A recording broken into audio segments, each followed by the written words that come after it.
Welcome, everybody, to another AJ Brown tweet. I'm just kidding. Welcome, everybody, to another episode of Wire2Wire Sports Podcast. I'm the NFL genius, Gene Walzak. And in the upper left corner, we got Kent State's own, Cleveland's own, College Cottrell. Gents, Gene, it's funny you say another week of the AJ Brown tweets, and I feel like this is just going to be like your local soap opera, where that's what we're going to be talking about every week here. Bro, I'm done with him. I can't wait till he leaves. I know in the offseason he'll leave. They'll figure out a way to get rid of him. They'll take a huge cap hit. It's the risk that you get for paying a jerk off. And it's what it is. The guy's an asshole. He cares about himself more than he cares about the team. You can pay him any amount of money you want in the world. Doesn't matter. He's gonna cry and bitch. And honestly, man, it's just, I mean, he's a better version of what Ben Simmons was. Just a crybaby bitch. And I'm tired of seeing him. I'm tired of him. I can't wait till he's gone. Let him go destroy someone else's locker room. I can't stand him. I absolutely hate him. So, in the upper right corner, Scholastic Shally, Uncle Shally, AJ Brown's biggest fan, Bill Shallcross. Hardly. Just not jumping to conclusions and trashing somebody when nobody really knows what the fuck's going on. That's all. I mean, every week the guy's crying and complaining. I know, my God, he tweets. Oh God, it's the end of the world. He's tearing apart the locker room. He is. 100%. I know. Yet nobody's saying a damn thing about it. It's weird. Best two offensive performances the last 2 weeks. Jalen Hurts is the best touchdown to interception ratio in the NFL. But hey, listen, everybody else the problem. What are you even talking about, dude? So Jalen Hurts is doing his job. Okay, cool. AJ Brown had 2 touchdown catches 2 weeks ago. I don't. So again, they're winning football games. What the fuck is the problem? The problem is he's a crybaby bitch, and I'm tired of it. What is he crying about? Not getting the ball, the enemy. Yeah, God, he's the only wide receiver ever that was like, I want the ball more. God, he must have fallen. He must have got here from fucking Jupiter. Nobody's ever said that before. Like, Jesus Christ, dude. Exactly. He's crying over not getting the football. Yeah, it's absolutely absurd. I'm as an outsider looking in, I feel like it, and I asked you this question after it happened in the Vikings game, but seeing how explosive the offense looked and seeing how much success Jalen has had, it almost feels like getting him and Schmitty the football is how that offense is going to run effectively. Yep. Wow. I mean, that's a novel concept. Get a top 5 wide receiver in the game, the football more.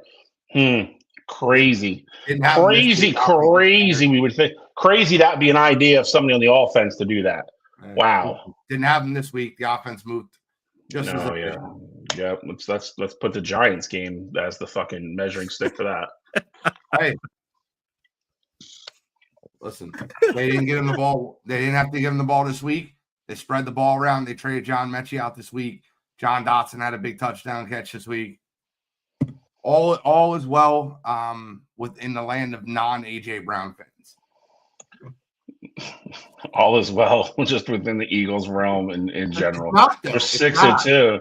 To you, because you don't like AJ Brown. Nobody else on the Eagles team is bitching. They're 6-2 and they're winning. Nobody's saying a word. This reason this keeps getting legs is because people like you have to have a reason to talk about something negative. That's why. That's why this keeps having legs. I know. It's the absolute #1 lead story on ESPN every single day. So people like me who absolutely know what's going on. I have not seen a goddamn thing about AJ Brown on ESPN. Colin Coward just had a whole thing on Fox. He's on Fox. That's not ESPN. Okay, jerk off. Watch TV. I do watch TV. Get your sports station right. Don't say it's #1 on ESPN, and then me and Cottrell both go, we haven't seen shit, and you go, oh, well, Colin Coward, that's Fox, jerk off, so get that right. It was on Stephen A. Smith. It was on Pat McAfee. It was on Colin Coward. I don't know where you live. Get your head out of your ass and out from under a rock and watch. Yeah, take it. Good. It's on every channel in WID, dude. It's the same thing as before. Oh God! All you ever do is bash our sports radio. Now it's gospel. The goalpost. I don't know how you have enough time to sleep when you pick up goalposts and fucking move them every day, all day long. You must be exhausted, bro. Exhausted. I'm good. I'm talking about the same shit everybody else is talking about. You just defend them every single week. Defending them. I said you jerk off when you do it. I said it numerous times. You could be right, but you are talking out of your asshole right now because nobody knows what the beef is about. Nobody knows. Nobody has any credible source, credible reports, or anything. I've told you numerous times. You could be 100% right. Have I not? Right. Put it on here. I've put it in fucking text and everything. You also could be 100% wrong, just like everybody was about Donovan. That's my whole point. I'm tired of fucking talking about it because nobody fucking knows. It's stupid. We're all sitting here gossiping like 8-year-old schoolgirls about what AJ or Jalen Hurts might be mad about each other about. That's it. That's what we're doing. It's fucking stupid. He puts a tweet out every day, an Instagram post out every day. He cries about this. He cries about that. He puts a tweet out an hour after the game. He apologizes about it on Tuesday and Wednesday. You're the only guy in the city that have a problem with it. I don't care. They're winning football games. I don't care. I don't care. It doesn't seem to be affecting anything, so why should I care? I mean, it's going to affect things when they play good teams down the stretch. Oh my God, they're 6-2, and then they lost because they played 2 shitty football games. They should be 8-0, and none of it had anything to do with Jalen Hurts or fucking AJ Brown, mind you. So I don't know what the problem is. Let's be objectionable about it. They should be 8-0. They played 2 bad games, and neither one of those 2 people. They could be 4-4. Yeah, that would be AJ's fault too, I guess. Well, they could be 4-4. They blocked a kick at the end of the game to win a football game. Like. Are we pretending that they didn't play games that they should have lost? Like you can't say what is 8-0. Okay, I could. They could be 8-0 the entire game, front to back. Right, but none of it had nothing to do with AJ and fucking and this beef with Jalen Hurts. Did it have anything to do with AJ and Jalen, which is what I originally said? Did the locker room beef? Is that why they lost the Giants game? Because those two. I don't think that's why they went out and got BG to bring him back. To kind of simmer the They brought BG back, dude, because we're like 24th in the league in fucking sacks. We have no edge pressure, and they get BG for cheap. You think they brought Brandon Graham back to heal this huge divide in the locker room? Oh, bro, my God. Then why did they do that? Tell me what the beef's about, Gene. Tell everybody. Breaking news. AJ Brown is a crybaby, and when he doesn't see the ball, he cries about it. That's not what the beef is, though. The beef is AJ Brown is a crybaby. He's not getting the ball enough. That's not the beef. That's your narrative. They have a personal issue. No. 3 days after the Super Bowl, he went and said, "Oh, I thought winning would be good, but I really just want to dominate the defenders." This started last year. Everybody knows that. This started way before the Super Bowl. Something happened with the 2 of them. Please tell me what it is. You're the only person in the city that clearly knows what it is.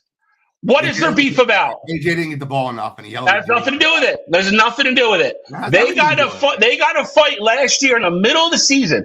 That's documented, but nobody knows what it's about. Please tell us all. What is their beef about? What did Jalen do to AJ, or what did AJ do to Jalen? The ball enough. That is, bro. Whatever. That is the biggest cop out ever. Just say you don't know because nobody else knows. That's not you admitting something. Nobody knows what their beef is about. Nobody. Or guys in the locker room that do know aren't saying it out loud because it's going to stay in the locker room. True or false? Nobody knows what it's about. AJ didn't get the ball enough. He's crying. That's not it. That's not it, Gene. And that's not it. And if that's your answer, that's fine. You're dead wrong.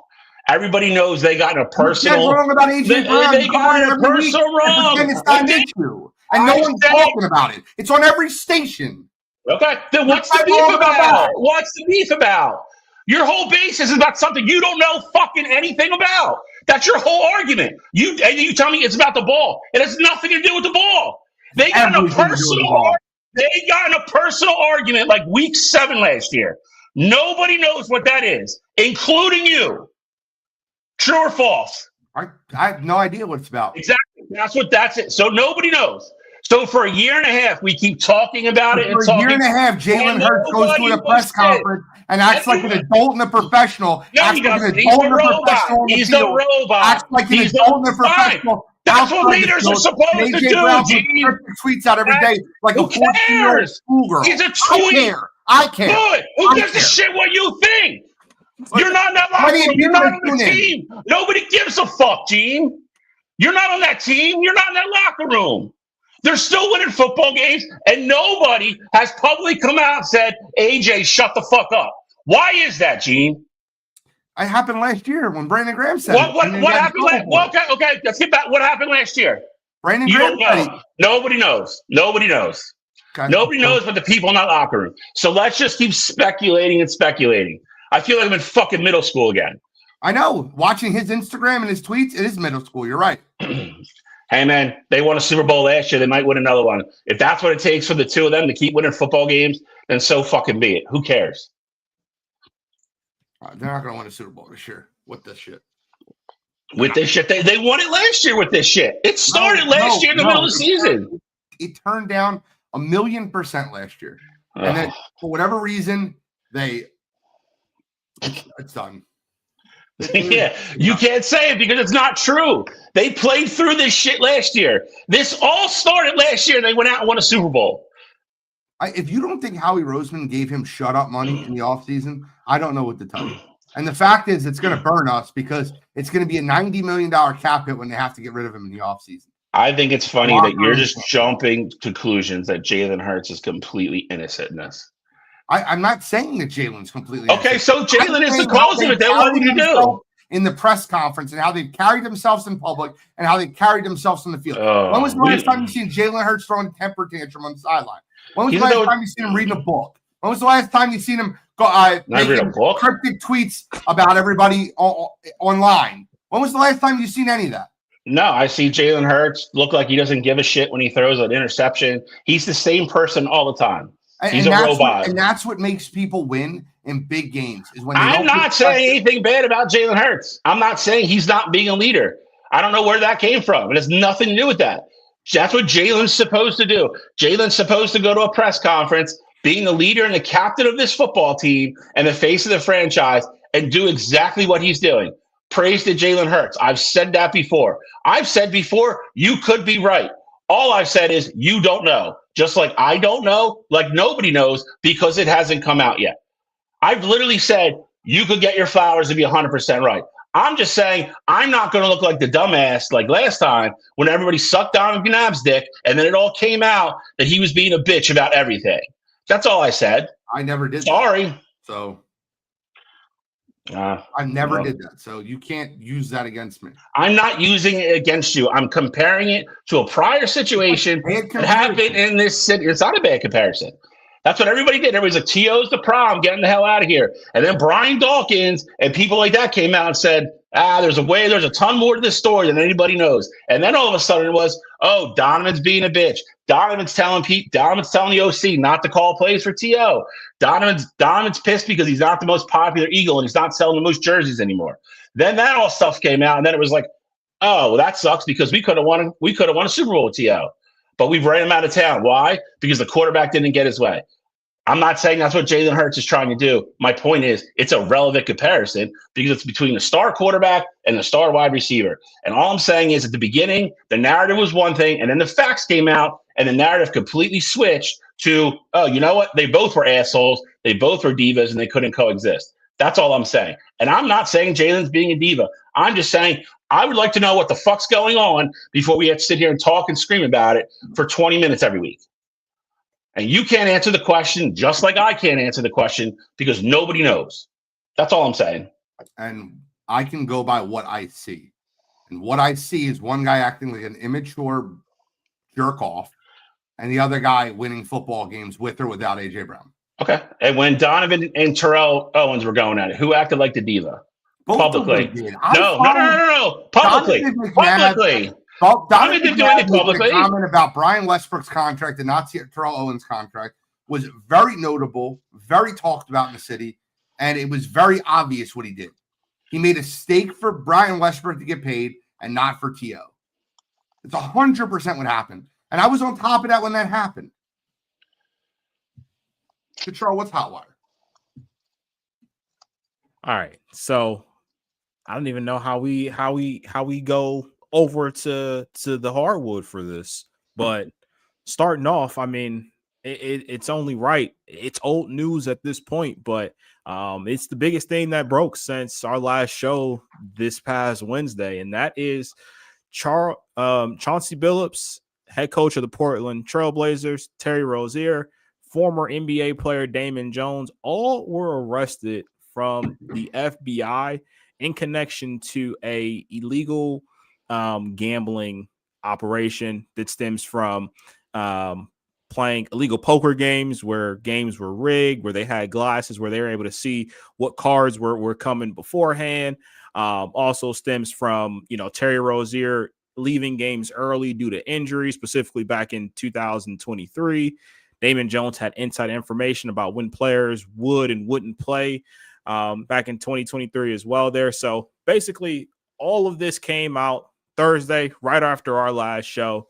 And all of them have, since been arrested and are, of course, on leave from the NBA currently. And it just came out today that their contracts and all the money that they are supposed to be earning now will not be going to them, and it will be going into an escrow account that's essentially in this like limbo until everything gets sorted out in the courts. Want to get your guys' thoughts and reactions to what's going on in the NBA right now. I mean, I talked about this last week, and I'll talk about it again. Any sports, gambling's ruining sports. And it's not, I know that the poker game and the whole situation that's not involved in sports, Terry Rozier threw games. Terry Rozier faked an injury or said he had an injury and told a bunch of people to bet on the under. I 100% believe that there's still people getting bought in sports and getting bought out and getting paid. And I love that the NBA suspended their salaries. They're holding $33 million worth of money to not pay these guys. And I think there's more. I think this is just the tip of the iceberg. I think there's definitely guys that throw games. I think there's definitely guys that give information that they shouldn't. I 100% think there's a lot of shady business going on. Period. Bill? Yeah. I mean, basketball's gone through this before sports betting was really even legal. Other than Vegas, you went through the whole Tim Donaghy thing. We've talked about before, that Lakers Kings series back in the day. And I think basketball, believe it or not, is one of the more easier sports to manipulate, in my opinion. Terry Rozier, throwing games, having an $8 million lien against them, trying to make money to pay that off. Like that wasn't going to come out. It's going to suck, but it's going to ruin it for a lot of people. But, I do agree with Gene. I think it's the tip of the iceberg. I think it's going to come out more and more. I think more and more people are going to get caught. I don't think they realize, the people they're dealing with are greedy. So, it's not like, oh, hey, let's all bet Terry Rozier's unders and bet like $2,000 to win 8. No, some guy put 200 grand down. Like that's not going to raise a flag in a computer somewhere. Like, and then Terry Rozier goes out, plays 2 minutes and pulls himself out, and that cashes out. You're not going to outsmart the computers. These betting sites run on algorithms and AI that you're just not smarter than. So I think more and more people are going to get caught. Then you get into shady dealings like Chauncey Billups, where you're stuck in bed with the mob and the mafia owing them money. It's going to get worse before it gets better. And I think the pro sports, to Gene's point, I'm glad the NBA is holding the money. But at some point, they're going to have to really take a stand and just ban it and say, while you're playing in the NBA or playing in the NFL, you can't bet on anything, because they have no problem cashing the checks from DraftKings and FanDuel for being the official sports book of the NBA or the official sports book of the NFL. They have no problem taking that money and all the ad money from these sports books, but they want to turn around and be like, "Oh, that's bad. Don't do that." You can't have your cake and eat it too. They're gonna have to do something as well and just say, "Hey, If you're a professional athlete, you can't bet. You get caught betting, you're gone. And that's just what it's going to have to be. I think Tim the Donahue one said interesting that the FBI folks told him that they can't cover this up like they did with his case. I think this is the one thing that's interesting about this is it's interesting that both you guys bring up the whole Donahue situation, and he basically came out on Netflix and said Scott Foster was a part of this thing as well. And obviously there's a whole cover up of what happened when the Donahue case happened. But Scott Foster was still reffing games and still reffing games, to this day. And so for Tim Donahue to come out and basically say, yeah, they can't cover this up like they did with me. Well, yeah, because it's kind of still going. Like, I don't know if Scott Foster is still, allegedly throwing games and things like that. But when you open up the door for this, I think the NBA was still trying to cover this up because let's not forget, just a few weeks ago, Terry Rozier was already being investigated from the NBA about, potentially throwing games and things like that. And they actually, absolved him of any wrongdoing. So this came directly from the FBI. The NBA had cleared him. So if it wasn't for the FBI coming in and arresting him and things like that, like Terry Rozier would still be playing basketball right now. And of course, I know they said the Chauncey Billups case is connected, but just different because it was ultimately had poker games involved in it there as well. To me, I think this is a case of the NBA has been trying to cover their tracks pretty much this entire go of things. And the FBI has been monitoring everything. And if this is dating back to 2023, like they probably have substantial evidence. So of course it's always going to be, innocent till proven guilty there. But for them to be sitting on this for 2 years and then ultimately wait until the NBA, absolves Rozier of any wrongdoing. Malik Beasley had also been looked at for the gambling and just odd money coming in towards him as well. It's just crazy that all this is happening within the same time frame there. And I think the NBA is definitely about to be under fire here because they were quite literally moments away from just letting this kind of get swept under the rug there. Look, at the end of the day, if you go back to the 1919 Black Sox scandal, organized crime had a hand in it. It might not have been the mafia, but it was organized crime members and gamblers, and they were traced back to organized families in the mafia. But whatever, wasn't 100% mafia led. This has traces back to the mafia. Chauncey Billups was up 5 points with 3 minutes and 30 seconds and subbed out his best 3 players. Lost the game. You want to talk about these guys are 100% fixing games in the NBA all over the place. Follow the money. Not hard to find. It's not, listen, when you look at so many of these teams and players that miss their totals or leave after everyone's betting on them and then 7 minutes into the game they leave, but they're back the next game. Come on, man. Like, this is silly. It's 100% fixing in sports. It's going to ruin sports. It's ruining it already. It's kind of wild, too, because it's not like a guy like Terry Rozier wouldn't be strapped for cash. And I get it. He's not like a superstar or anything like that, but he's definitely made his fair share of money as a player. So this, getting $200,000 for leaving the game early, like that's just, I don't know. Just wild. Taking chunks out of an $8 million lien against everything you own. I mean, it makes a lot of sense. Wild. Next subject here. You got Brian Kelly, now former coach of the LSU Tigers, has been fired after a blowout loss to Texas A&M. During Kelly's time at LSU, he was 34-14. Best season being, I'd argue, year one, where he won the SEC West, made it to the conference championship game there ultimately, and then he won the Citrus Bowl that year. He was 19-10 in the conference, but this was a year where coming in, a lot of people thought LSU was going to be true title contenders, and now with 3 losses, they are. I mean, it would take a miracle for them to get back into the college football playoff race at this point. Want to get your guys' immediate reactions to the Brian Kelly firing. And, with this happening, I do think this is now the best job open on the market, and wanted to get your guys' opinions on if anybody, off the top of your head really fits to go to LSU. I mean, we talk about standards at programs all the time, and LSU is definitely one of those programs that has high standards. You mentioned 19-10 in conference. That's not going to cut it. His first year there was his most successful, and a lot of those weren't his kids. He's done a decent job at recruiting, but he's just losing football games.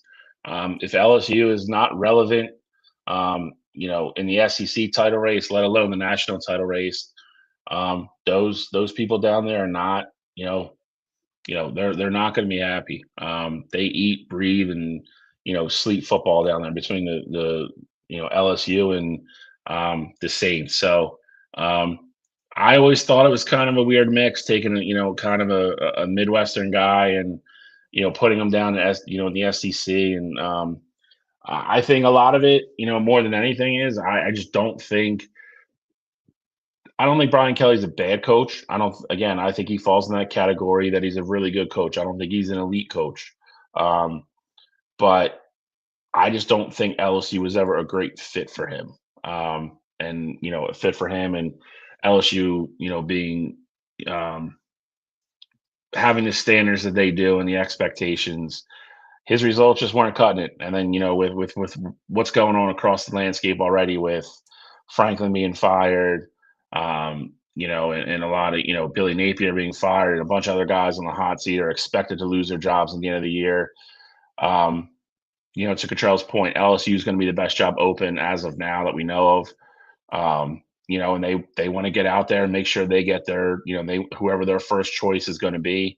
They want to make sure they get their guy, because the way the SEC is going, it's that conference doesn't stop for anyone. So if you take a 2 or 3 year lull, you'll just get left behind, and nobody cares. So be really interesting to see who's going to end up being on their short list, because there's not really a guy that I think jumps out to me other than one, which I think is going to be their first call.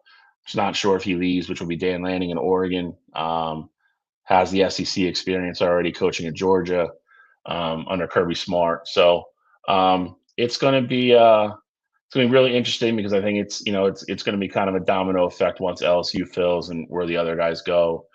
A bunch of news came out today that Marcus Freeman already turned down both Penn State and Florida, so he's out of the running for there. I don't think he would leave Notre Dame for LSU either. So it's going to be interesting. I don't know. There's not like LSU I would associate with a really big name, and I'm just not one other than Lanning that really jumps off the table to me, that I think would be a possible chance of actually going there.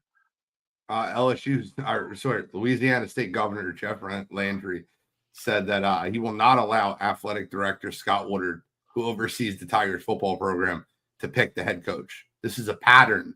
The guy here now, Woodard, that wrote that contract, cost A&M $77 million. Right now, we have $53 million liable, and we are not doing that again. And you know what? I believe we're going to find a great coach. Maybe I'll let the president pick it. He loves winners. That's what the Louisiana governor said. I mean, pretty sure the governor's got no say in what Louisiana State does, but that's an interesting take nonetheless. He said I can tell you right now, Scott Woodard is not selecting the next coach. It's a guy who I believe he hired Jimbo at A&M, and then obviously he made the hire of Brian Kelly at LSU. So saying he doesn't have a good track record, to be honest, like, I feel like, let's be real here, in the state of college football where it is right now, this isn't a one person decision. This is, you have to get your whole board on your side. You have to get, your donors on your side. Like, it wasn't like this AD just went in and said, hey, I think Brian Kelly's the guy, I'm going to go hire him. No, it was like, hey, he probably went to him in a meeting and said, if I can get Brian Kelly to come to LSU, like, are you guys willing to front the money for it? And they said, absolutely, bring Brian Kelly here, and we think he can help us win a national championship. because Brian Kelly was a hot name. Like, as much as all of us here don't like him, he was a hot name at that point. He was a guy who won everywhere he was at, whether it be Cincinnati, Notre Dame, D2 level at Grand Valley. Like, Brian Kelly has won pretty much everywhere he's been to this point. So it wasn't like they had just went out on this limb and, everybody just knew this would be a horrible hire. Of course, he doesn't have the SC connections, which is kind of unusual for, the higher profile schools in the SEC there. But I feel like this is just somebody needs to be the scapegoat for it. And, ultimately this is the LSU AD right now. For me, I think, I said this on Coast to Coast last week before we knew he was ultimately going to get fired here. I think if LSU is smart, they try and get the hottest young name out, whether that's, if they can find a way to secure Dan Lanning from Oregon. I think, this would be one of those jobs where he wouldn't leave unless he had an NFL job. I think the one that I would go after would be Kenny Dillingham from Arizona State, because I truly think that's a job that he could be there for 10, 15, 20 years, really build a legacy. And because he goes about things the right way. 2 years after winning a national championship in LSU. I don't think 10, 15 years is reasonable. But why do you say that? Why do you say they would hire? Because LSU is not patient, right? They'll win a national championship, and then 2 years later, they'll fire their head coach. That's insane to me. But when does that happen, though? It happened in LSU with Ed Ogeron. But that's not why he got fired. He didn't get fired because he wasn't winning games. Like, there was more to that. Like, I look back at LSU and I see them and how loyal they were to Les Miles. Is many years they didn't have success there, and Les was a good coach there. And I mean, I know it got kind of ugly there at the end, but I think with Dillingham, if consistently going in the way his coaching track record is, at least right now at an Arizona State, if he gets his guys, they're going to be competitive every single year there. Like, I would want the young guy time to get his guys.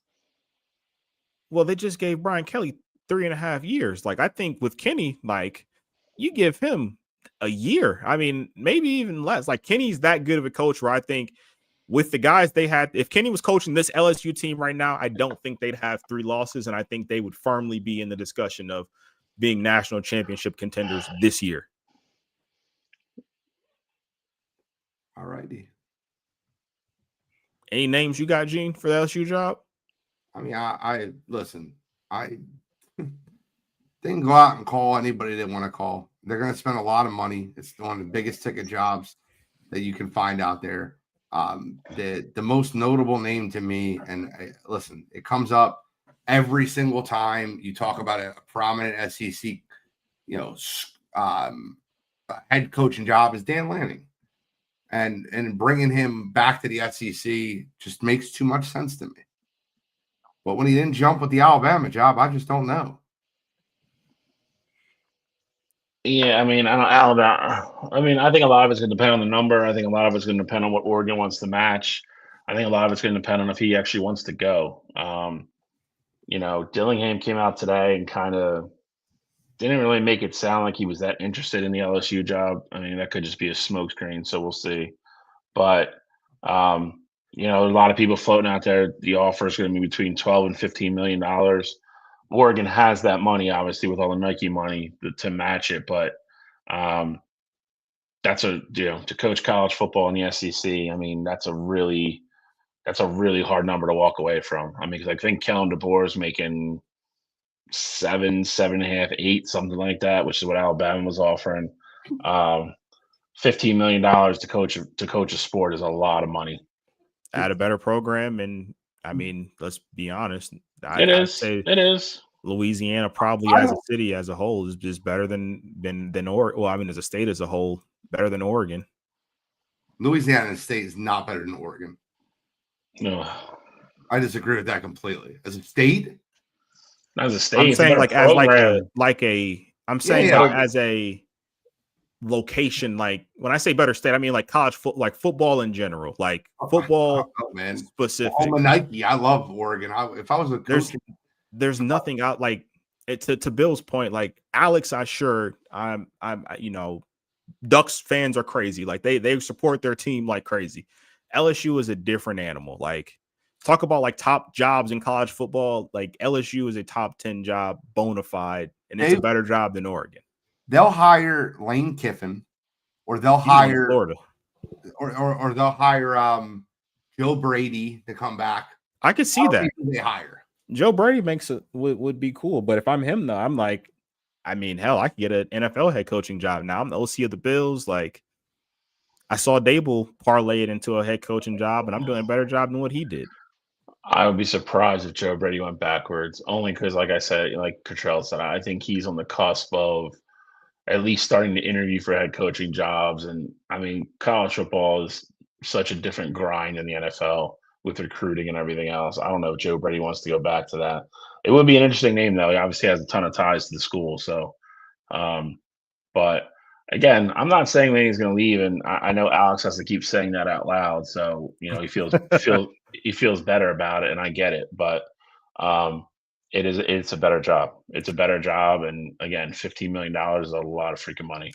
Gene, I'm curious, before we move on here real quick, I'm curious to know because I do believe that LSU, Florida, Penn State, like they're probably all going to be making some of the same phone calls here. Are you okay if, like, it feels like in the process that Penn State ultimately hires a consolation prize, like, or do you want somebody who was going to be all in? Like, let's say, for example, it was, I don't even know the right person for this. Let's say Dillingham or like something like that. Like Dillingham ultimately is like, oh yeah, like I want the LSU job, and then LSU goes with somebody else essentially, and then he's like, oh well, Penn State's open, like that's still a step up. I'll go to Penn State. I don't care who is a consolation prize or who is not. I want a guy that I want. I want Dillingham. I want Rule. I want one of those guys. So if they interview for the LSU job and they'd ultimately go to somebody else, and they're like, all right, I'll go to Penn State still. You're good with it. Yeah, if it's one of my guys, I don't care. Okay. I don't think Matt Rule interviews anywhere else besides Penn State. I mean, I don't think so either. I only say that because I thought Penn State was going to be the best job on the market, but now it definitely comes second fiddle to LSU. So I think you're going to see a lot of when it's all said and done, people getting interviews and all that. Like, I think you're going to hear a lot of the same names coming up. So I was just curious. Clark Lee from Vanderbilt's going to get some looks. Eli from Missouri. But we'll see. All right, gents. Might get some looks. Who? Brent Key. Yeah. Key could get looks as well. All right, so last topic here, Hot Wire. We had the most uneventful UFC card that I can remember in recent memory. Mackenzie Dern is your new champion at 115, and then the Tom Aspinall Cyril Gane fight ultimately was a no contest after Cyril Gane poked Tom Aspinall in the eye. Not sure if you guys actually saw this card. I know it was a 2:00 start time this past Saturday.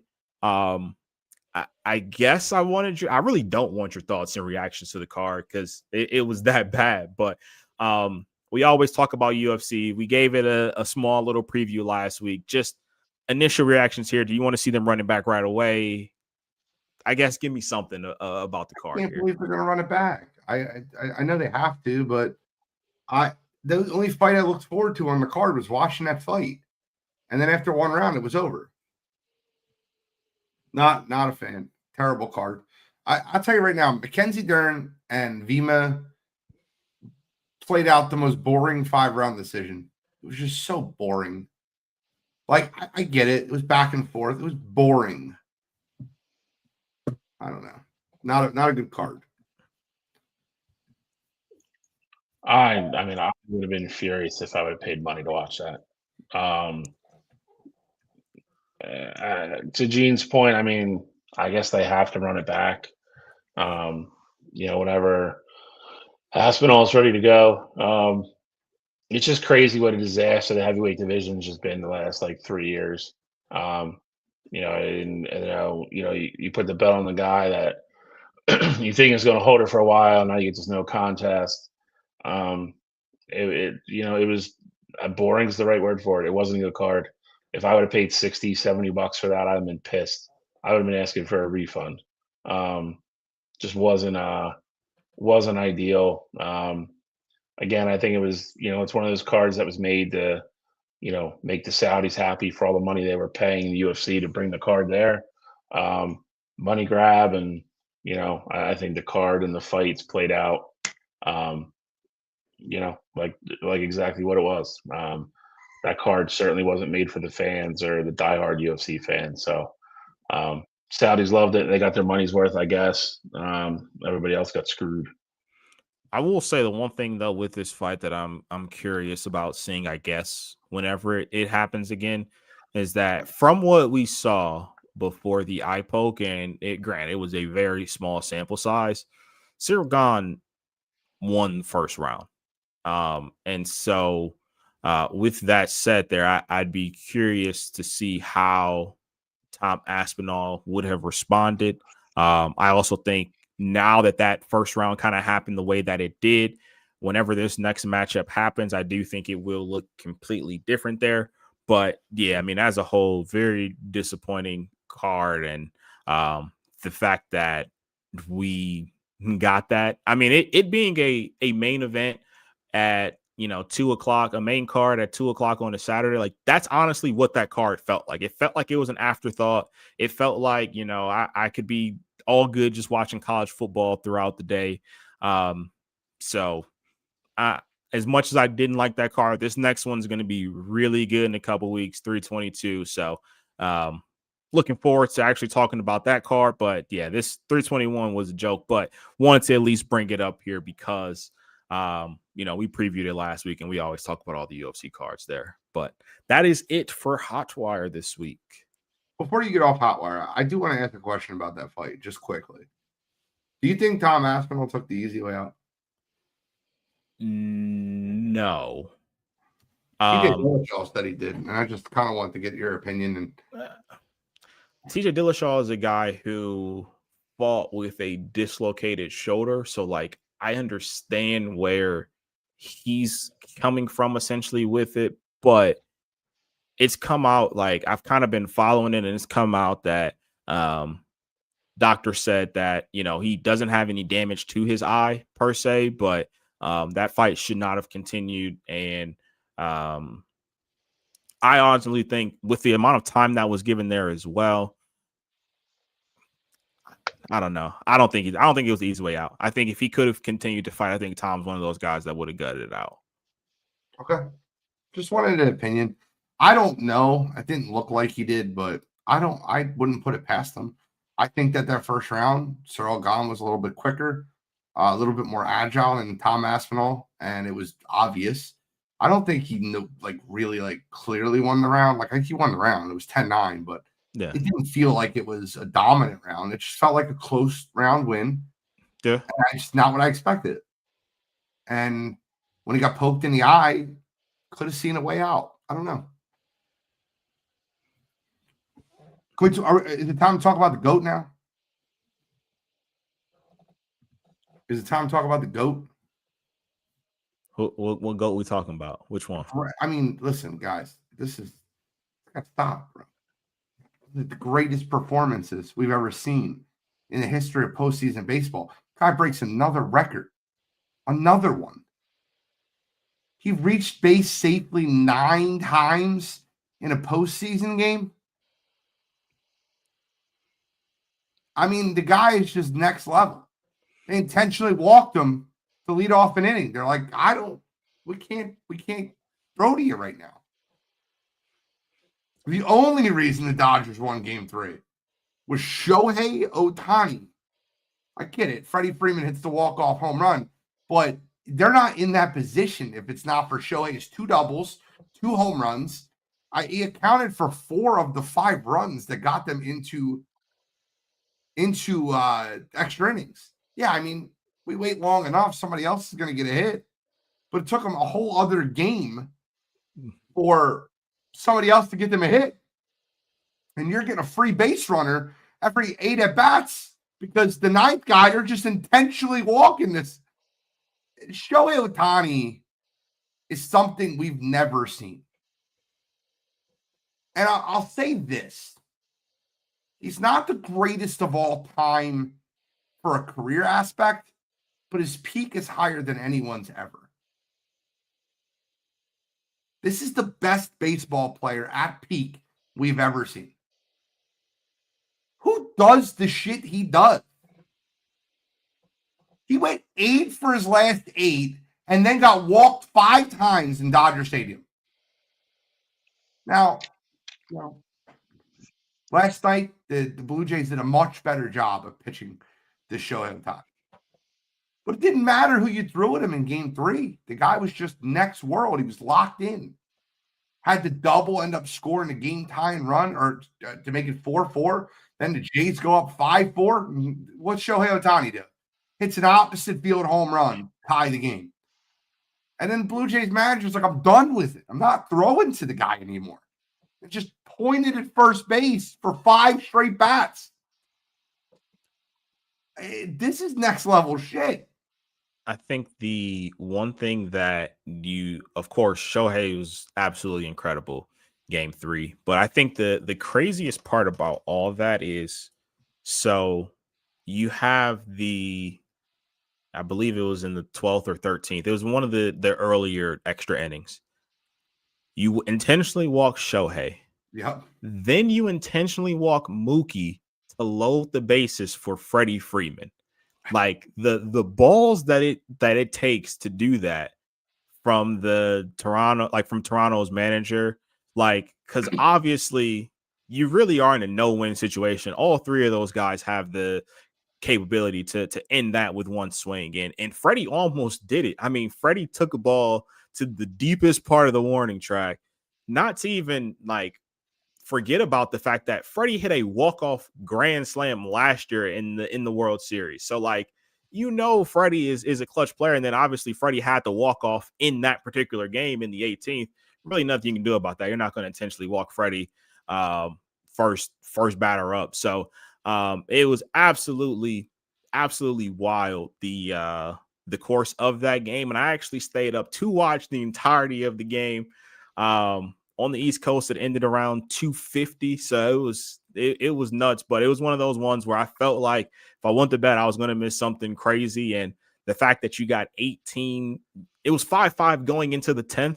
No runs got scored for 9 more innings. Like, that's absolutely ridiculous. So had to watch it. It was absolutely incredible game there. And I'm curious to know your guys' thoughts, because obviously Shohei pitched the next day, and I don't want to say fatigue was the reason why he gave up 4 runs, but I mean, late he gave up the home run to Vladdy. Vladdy is Vladdy, but then late he got into the 90+ pitch range, and the hits just started to kind of pile up there.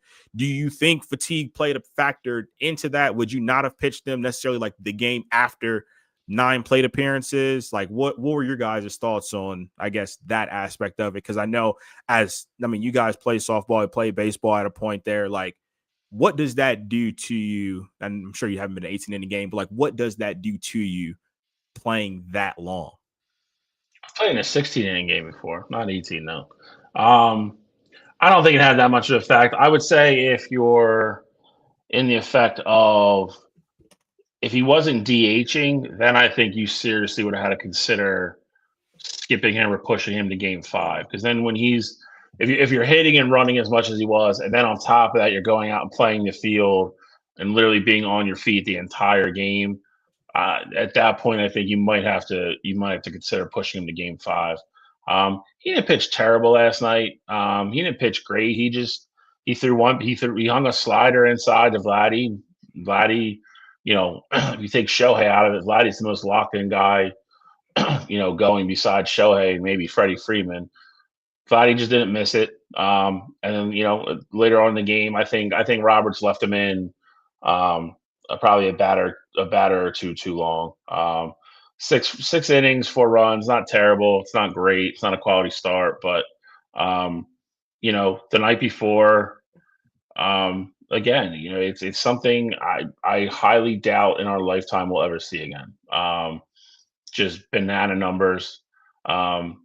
the only thing I don't want to overlook is Freddie had the double in the 7th to tie it up 4-4 after they walked Shohei that time. Not intentionally, but he just walked. But maybe he doubled. I forget how he got on. But yeah, he did double. He scored on the single, or he scored on the double. So Freddie had 2 clutch hits in that game, and then to your point, Cottrell, the fact that we know Freddie's clutch factor. I get walking Shohei. Mookie's been okay. Like Mookie hasn't been Mookie per se. To then put Mookie on to pitch to Freddie, I was like, this was definitely one of those things that I was like, I don't know what this guy's doing. But Freddie's one of those guys that can hit lefty. I mean, he's proven it over and over. You look at the walk off. I mean, the guy hung a curveball, and like Michelle said, after they walked, he barely missed that one in the deepest part of the park, and then they hung another one the 18th, and he just didn't miss it. That's the Russian roulette you play with the top 3 in that lineup. You got to keep facing them. It's hard to face them in order, but you got to pitch to somebody eventually. But tonight's game will be, tonight's game is, in my opinion, kind of worth all the marbles. If Toronto can somehow find a way to beat Blake Snell again and get back home, then it would be wild.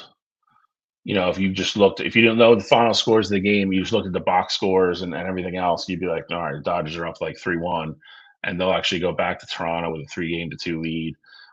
They're scrappy. They don't give up. To your point with the 18-inning game, like you said, 5-5 through 9, and then neither bullpen gives up a run for the next 9 innings. Just absolute brilliance from both teams. And again, I'm sure you'll see another 18-inning game probably sometime in your lifetime. In the World Series, probably not, and not one with the type of numbers that Shohei and Freddie and all those guys put up. It was bonkers. I don't think that listen, the Dodgers don't win this series, they can blame their bat. Like we talk about the Shohei thing, you can blame Dave Roberts for putting him in the 7th. He threw 6 innings of 2-run baseball, not 4-run. And then he went into the 7th and then allowed 2 base runners their first 2 at bats. He hasn't pitched in the 7th as a Dodger yet. It was a mistake. He shouldn't have thrown him in that situation. Then he allows 4 runs in the game. That's a mistake, especially. And listen, can you help me understand? First of all, I don't get it. I'm an overweight softball player. I'm not a professional baseball player. But if I'm DHing for a game, why was he so dehydrated in game 3? What am I missing? Why was he so tired that he was cramping in the 11th inning of game 3? He had 2 home runs. They're Cadillac drops. I'm not trying to be an asshole, but you're not tiring yourself out on home run balls. Yeah, he had 2 doubles. He ran the bases hard twice. He doesn't play in the field. Why was he tired? Why in the 11th inning was he getting cramped? I mean, tired and dehydrated, I think, are 2 different things. I understand what you're saying, though. I'd have to look at the weather. I mean, it's still vaguely warm in LA right now. And he's also one of those guys that wears sleeves all the time, and he wears like compression stuff. So that keeps your body warmer than it should. But I'm with you on that one. I mean, being a professional athlete, I don't think you again, playing an 11-inning baseball game, you should be in a dugout cramping up and needing fluids like that. I mean, softball's not baseball, but at the same time, like I've played 7 games in a day and not cramped. But I can also argue that that's part of it, though. Like he doesn't play the field. Like if you're sitting in the dugout, everybody's eating. I mean, offense is rolling, and then all of a sudden, like gets kind of stagnant there. And maybe not the 11th, wouldn't be the spot there, but you go out, you do some activity, you go back to the bench and you sit down. Like if you're amped up and your body's warm, then all of a sudden it just goes completely cool. Like that does happen.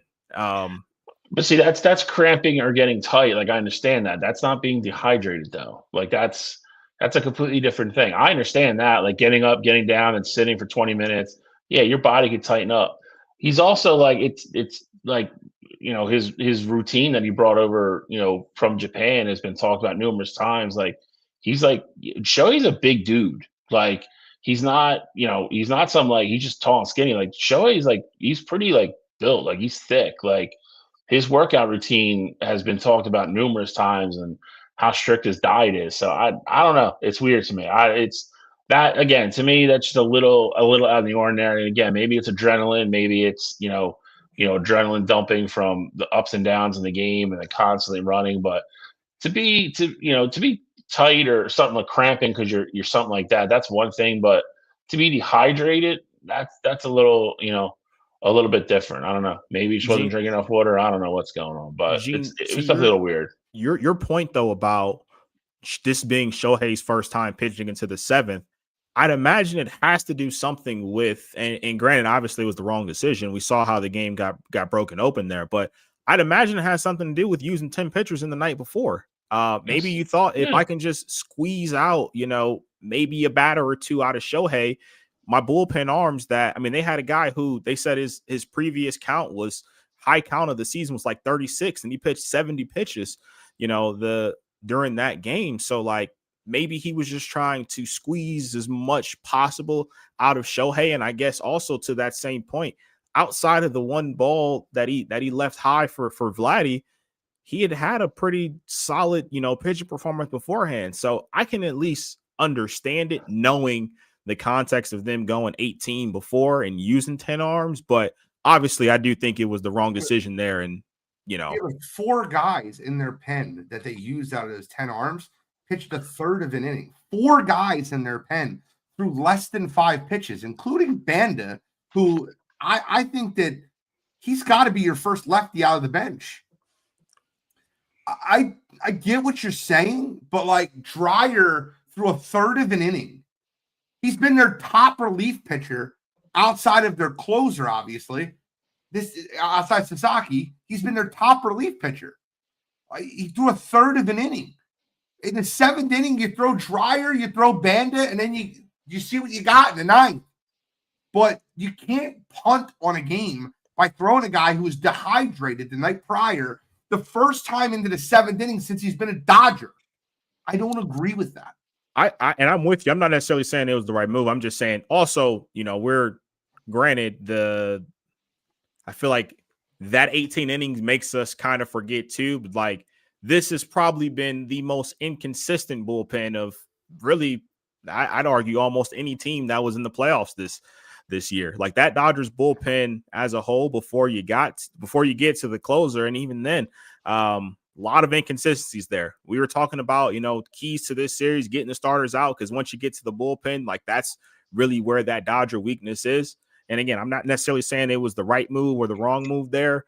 I was just, curious on the thought process of going into it. Like, do you trust Shohei at pitch 90 more than you trust Banda coming in, in that situation, things like that? Ultimately, the guy ended up giving up the big hit. Like he came in after Shohei gave up the 2 hits. But when you put, and I'll speak to this, and then Charlie, when you put them in that situation where they don't get a clean inning, some of these relief pitchers are specialists coming out of the pen to get you out of big situations. Some of them aren't great when they don't start an inning.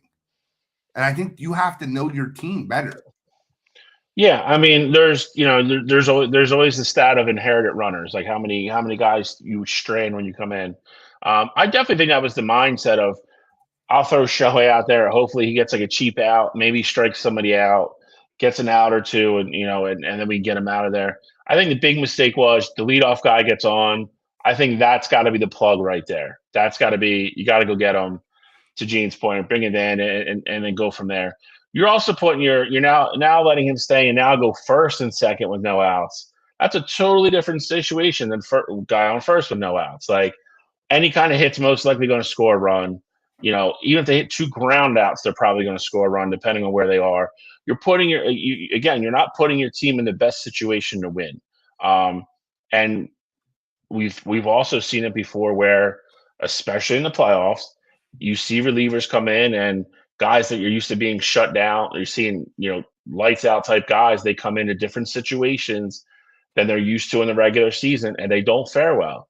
Like we see guys We see the whole thing like, oh, I'll bring my closer in and try to get like 9 outs. And it never works. It never works. Like the guys are used to coming in, throwing 20 pitches as hard as they can, getting 3 outs. And now all of a sudden you want a guy to come in and try to get you 4, 5, 6 outs and pitch 2 innings. And it very rarely works. These guys are creatures of habit. They have a certain mindset. They're used to coming in a certain situation, a certain way, having a certain routine. And when you upset that or don't continue to follow that, sometimes it doesn't work well. And like I said, I look at it for me, like I said, the biggest mistake for me was once Shohei gave off that leadoff hit, I would have went and got him. That at that point, then is I'm really not gonna try to put my reliever at that point coming in really behind the 8 ball. Then Shohei stays in for one more batter, gives up another poke hit to left field. Again, like I said, now you're bringing a guy in with guys on first and second, no out. There's no room. There's no margin of error now. There's none. Anything that gets through is going to be a run. If you walk somebody, you're loading the bases now. Like it's a completely different mindset to coming in with a guy on first and say, hey, if I get this guy to roll over on a curveball, I might throw a double play ball. And, now we're bases empty and 2 outs. It's just it so much changes with that extra runner. So I think that's where Dave Roberts really fumbled the ball there, in my opinion, last night. And it cost them. Toronto came out with 2 big hits after they took them out, and that was 4 runs, and that was more than what they needed. I just want to ask you guys a question. Dodgers, Blue Jays, who wins tonight? Who wins the series? Just quickly, we're gonna get right into trivia. And then before I say that, Andy Pajes looks like, I'm not trying to be an asshole. I think that there's a good percentage of people that play men's slow pitch softball that can hit a baseball better than him right now. Like he looks absolutely lost the plate. The guy's batting .80. Like get him out of there if you're the Dodgers. Like I know he's a very good defensive center fielder. I understand that. But God, he looks lost. Just throwing it. It's like throwing a beach ball into the ocean. He had his first hit in like the 14th, 15th. It was somewhere in extras. He lacks confidence in the box right now. He's guessing too much. He's not trusting what he sees. And when you factor all that in together, then you put on the pressure of being in the World Series. Yeah, you're a shit show in the box mentally. Like he's thinking about 9 different things rather than just trying to hit the ball. It's you go down that wormhole. It's really hard to get out of, especially in a World Series. All right, who do you got in the series? Who do you got tonight? I'm going to take the Dodgers tonight. I don't think Blake Snell has 2 bad back-to-back outings. I know Toronto is throwing that rookie kid again who kind of had a shaky start and then kind of really settled in game 1. I'll say the Dodgers win a close one tonight, but if that kid can get through 4 or 5 innings again and keep them in the ball game, then I think it gets really interesting. Yastavage, he's from Pottstown. He's a local kid. Yeah. You know who he is. The guy he looked lost in that first inning, and then he got out of it, and but there's something about pitching at home and getting that momentum behind you versus now you're pitching in Dodger Stadium and every little mistake turns in. I love the Dodgers tonight. I like the Dodgers in the series. It's that, but it's also the pressure of pitching at home too. So I mean, it goes both ways. But I know what you're saying.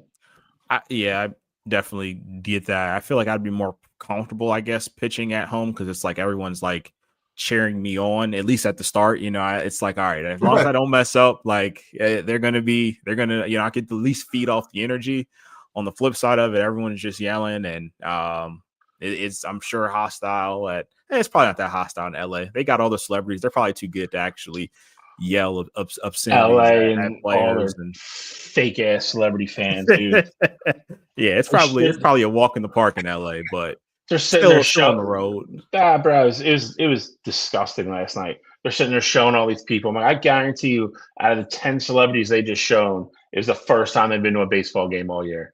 Bunch of fake ass fans. I don't want to hear it, bro.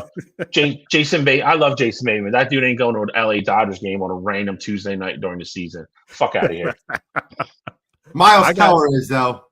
I got the Dodgers though. I do think Snell bounces back. And then I got Dodgers to win the series too. Yamamoto in Game 6. I think he's gonna come out and pitch a gem. So I like the Dodgers in 6. Okay, I'm Dodgers. Let's get in trivia. Who's got trivia question tonight? I got trivia this week, and I actually got 2 questions here because one of them I don't know if we've used before. Okay. I feel like we are starting to get hard. I know. That's why I'm like, I don't remember this one, but good list. It has 10. And I was like, if we've used this one before, then I got another list that I would use for our tiebreaker. So all good. So going to the NBA, being the start of the season. No, Gene wins. I'm forfeiting already. Strictly from NBA contracts. Okay. Highest NBA career earnings of all time. Jesus Christ. See, the problem with that is, though, you take away all Jordan's Nike money. We're talking about just strictly NBA contracts. Money. NBA contracts, no endorsements, no shoe deals, strictly money that you've gotten from contracts. Chai, this is easy. For you? I will give you a hint, right? Every single person on this list will be in the last 25 years. Well, yeah, I haven't looked at the list, but I'll tell you they'll all be in the last 25 years. I want to go first. I'll take the low-hanging fruit. The reason he asked the question, LeBron James. LeBron James is number 1. Facts. LeBron James is number 2. He should get a point taken off for being an asshole. I should. At $581.3 million. That's absurd, bro.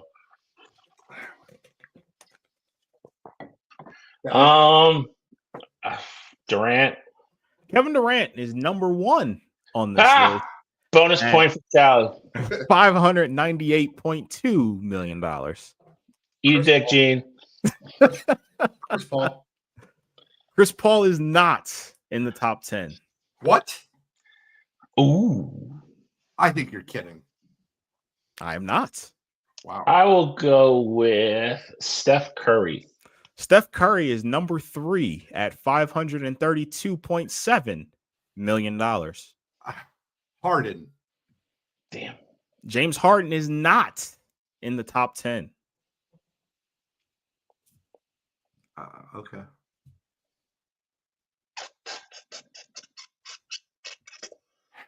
I'm going to go with JoJo. Joel Embiid is at number 7 at $509.3 million.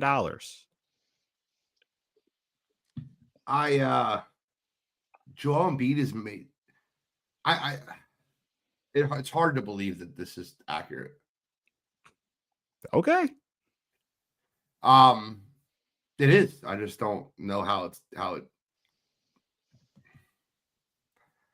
Kawhi Leonard. Kawhi Leonard is not in the top 10.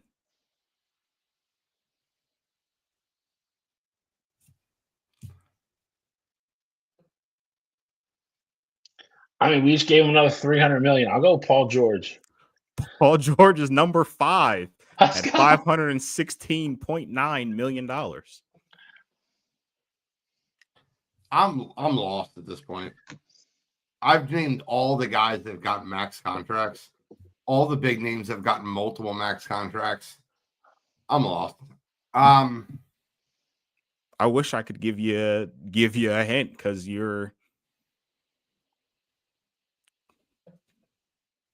I'm what? Your idea is brilliant. Your idea is brilliant. Like you gave Bill the hint earlier. Everybody in the last 25 years. Damian Lillard.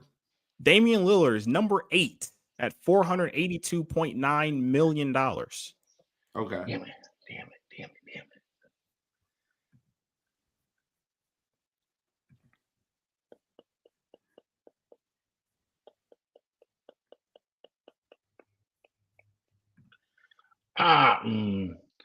I'll go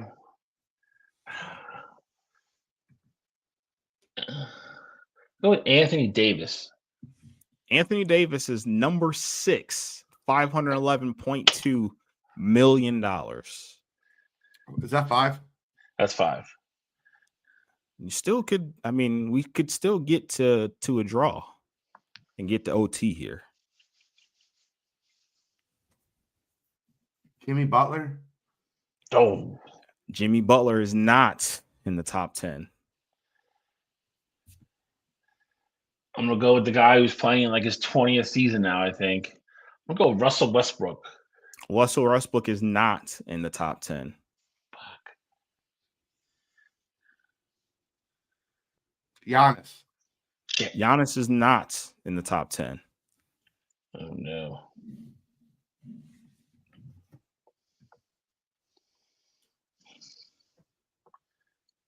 Like he's made enough. I'll go with Kyrie Irving. Kyrie Irving is not in the top 10. Damn it. I think he stole enough money. No, I don't want to do that. Ooh. I mean, does it count their entire contract of what they've made? So, like, for instance, Jason Tatum signed like the most expensive contract, but would it be as it plays out, or is it the total contract? What is signed on the dot? Okay, so Jason Tatum. Jason Tatum is number 10 at $469.4 million. Okay. I think there's a difference between earnings and what they've made so far. And I think in my mind, I was going on not like their full contracts of is what it is. What's that? What's that? 5'3"? You guys are missing. Yes, 5'3". Okay.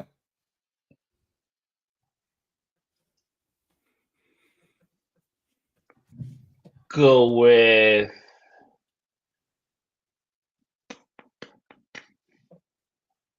Bradley Beal. Bradley Beal is not on the list. That's the person I almost said. I said he stole enough money. So anyway, it's not active. Nope. Both these guys are still active. You don't get into an inactive guy until number 29 on the list. So okay. Are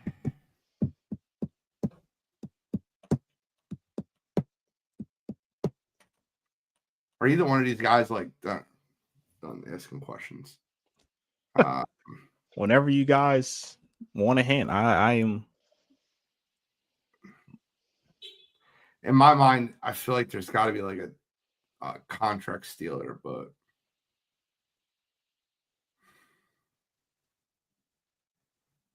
Devin Booker.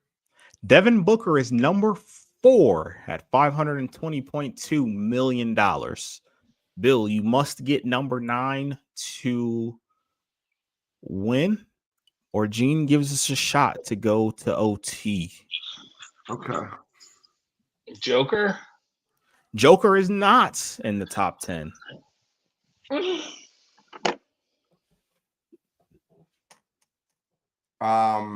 Gene, this can be the redemption story. He said AD, right? Yeah, AD has already been said, and he is on the list at number 6. Okay. I mean, what number was Jason Tatum? Tatum was number 10. So I feel like Jaylen Brown wouldn't be there because he signed a less of a contract a year earlier. What number am I missing? Number 9 is the one that we are missing. Jaylen Brown. Jaylen Brown is not in the top 10. Okay. Thought maybe he played an extra year. They signed a very similar extension.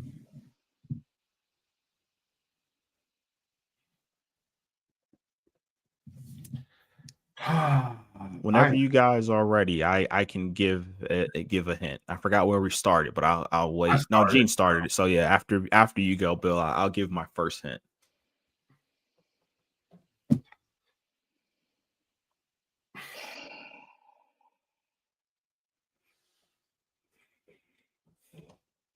Give you 20 seconds here. Any ideas? No, I don't think it's enough. He's been a league. I'll go with Luka. Luka is not in the top 10. So The first hint, because I'm gonna go slow here, because I think we're gonna figure them out rather quickly. First hint, it is a Western Conference player.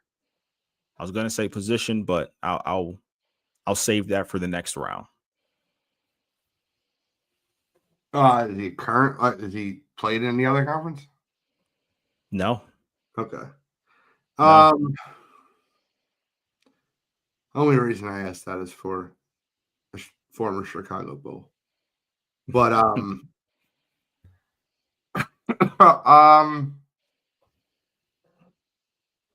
think, dummy. Yes, Brett. Sorry, just see. Is it Clay? It is not Klay Thompson. Okay. But yes, Brett, top 10, highest career earnings, NBA. We got 9 of them. Missing number 9. Bill, let you go here, and then I'm going to give the position. I won't give the exact position. I'll just give, like, front, back, side to side, Front, back.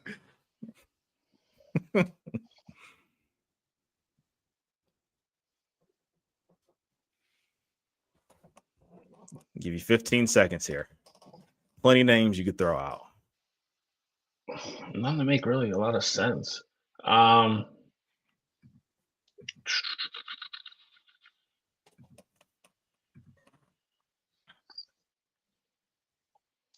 We said Booker. Booker has been said already. I need a guess. I don't even know. Nothing? Nothing. All This right. is the guy who just signed this huge contract extension this season. Okay, give me the hint. I'll take the hint. I think I know who it is, though. Player is a guard. It's Shea Gilgeous-Alexander. He just signed a $500 million deal. Shea Gilgeous-Alexander is correct. Number 9, $469.5 million. So that said, we are now going to OT here. And I got a list very similar to what Gene did at this point, maybe even a month ago.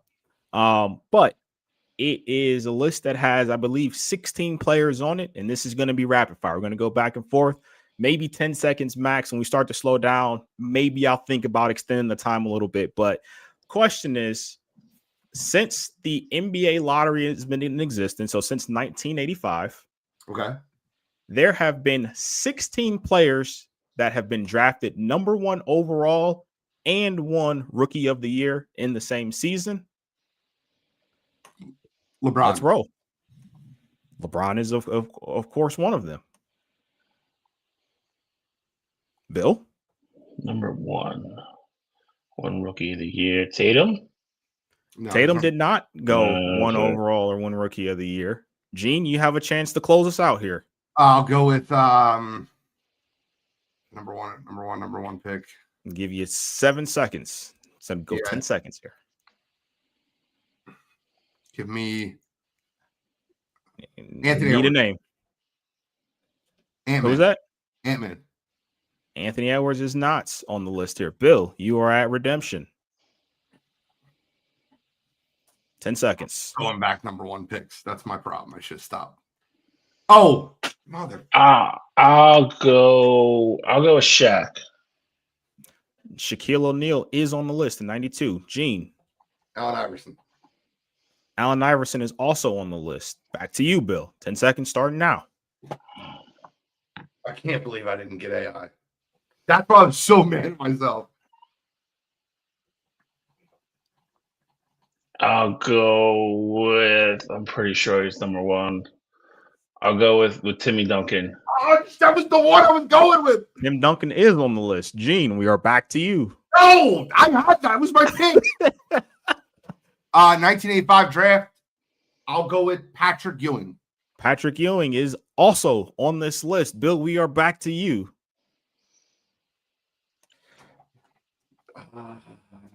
I'm pretty sure he did. I'm going to use Gene's boy against him. I'm going to go with Ben Simmons. Ben Simmons is correct. Gene, we are back to you. Ben Simmons is a bum. Absolute trash can. Give me number one pick. I only have one more. Well, you're gonna win because I'm running out of number one picks. And I keep going through All years. right. Gene, need an answer. Give me that guy. The guy. All right, that's it. That guy. Greg Oden. Oh shit, is that right? Greg Oden is not on the list. I kind of figured that. I just was back to you, Bill. You got a chance to close us out here. I think he was number one. I'm not sure. I know he won Rookie of the Year though. I'm gonna go with Derrick Rose. Derrick Rose is correct, and we have a winner here. You guys left some low-hanging fruit here. I mean, just think about just last year in Victor Wembanyama. I thought that would be a name pick. But you also have Paolo Banchero.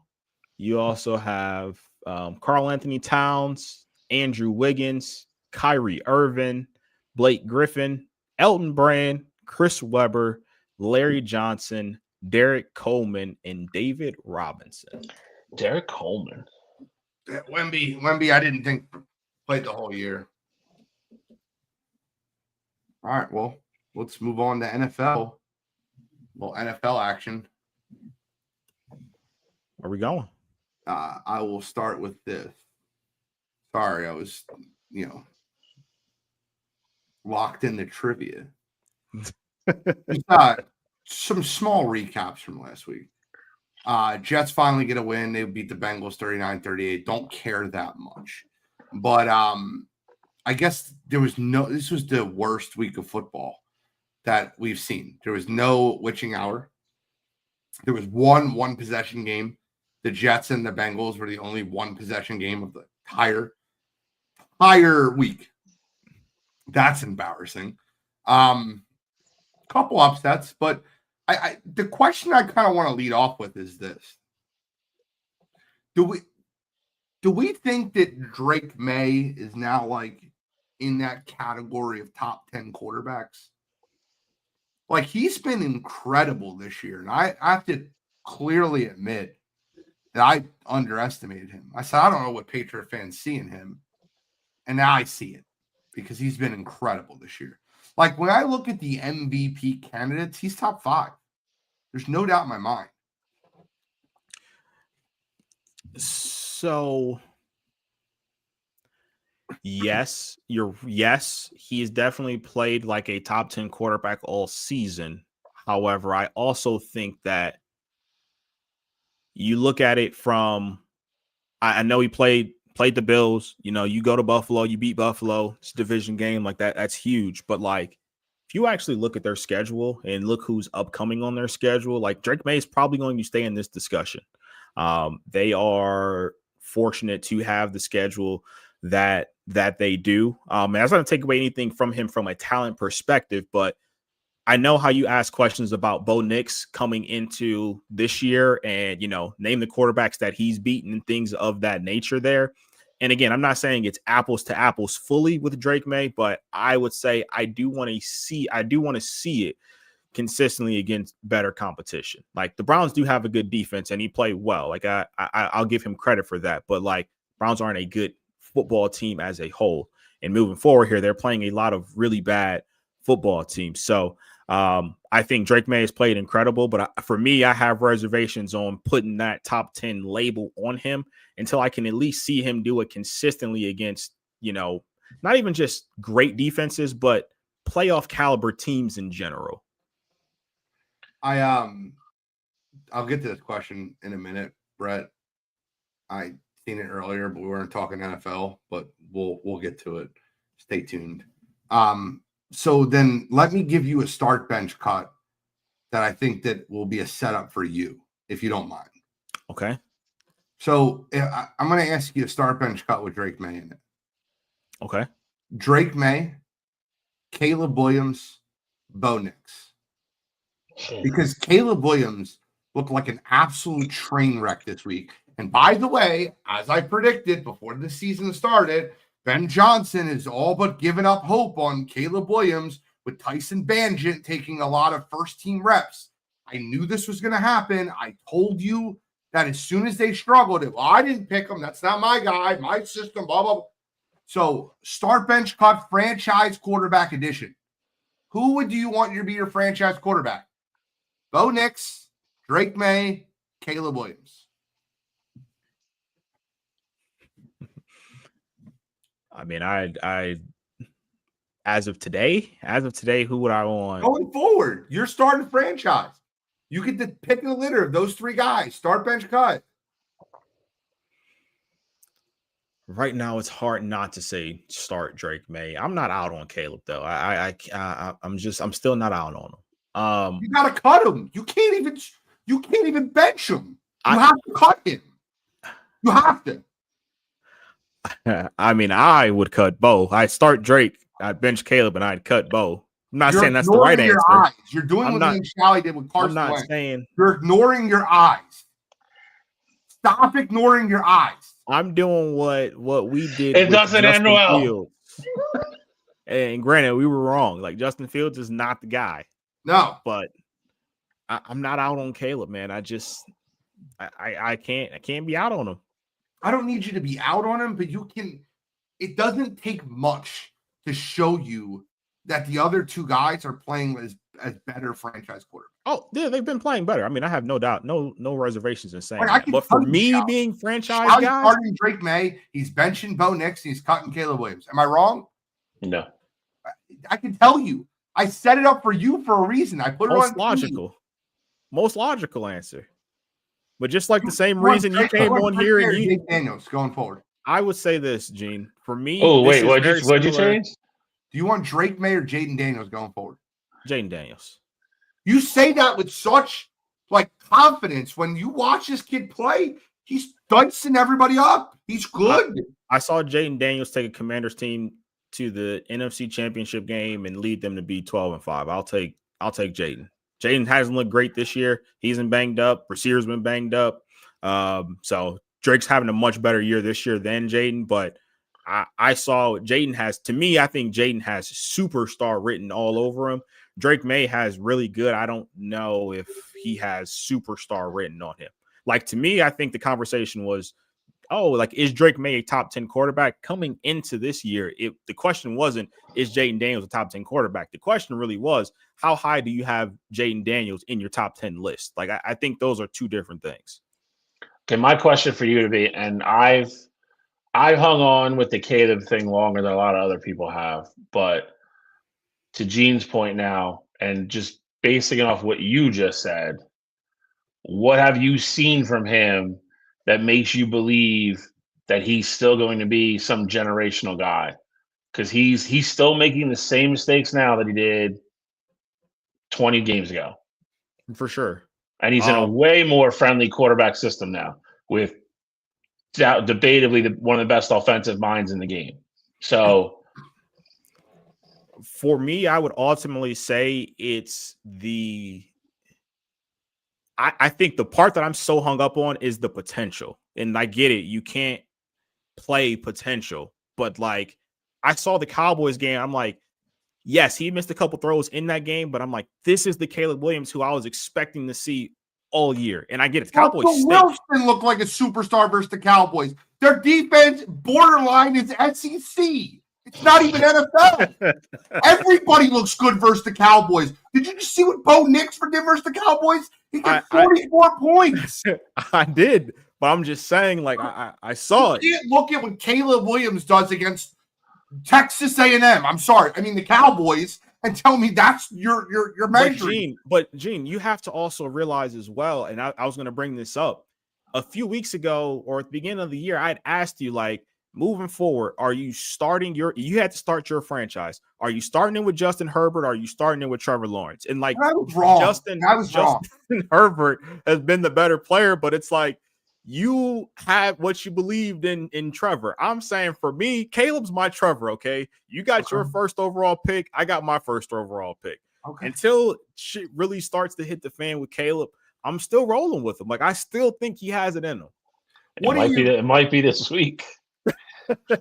Callie, what do you consider? What is are you a QBR guy? Are you a quarterback rating guy?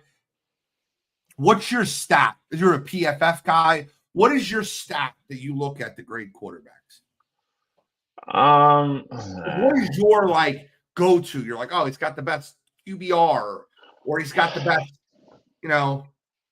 PFF grade. I think rating is a little skewed to me, where I think it's a little too easy to have a really high rating sometimes, depending on how the game goes. And then QBR, my big thing is like it's a combination. It's not just one number for me. It's how far they what's their completion percentage? How far are they throwing the ball down the field? If you're 10 for 10 but you're throwing the ball 4 yards in the air every time, that does nothing for me. Like, congratulations, you're a professional quarterback. You should be able to do that. It's all of that type stuff. I guess more like minuscule numbers, like completions in tight windows, like that. I think gives you a better glimpse of what they're really looking at and what they're doing, like how they're actually producing in the game.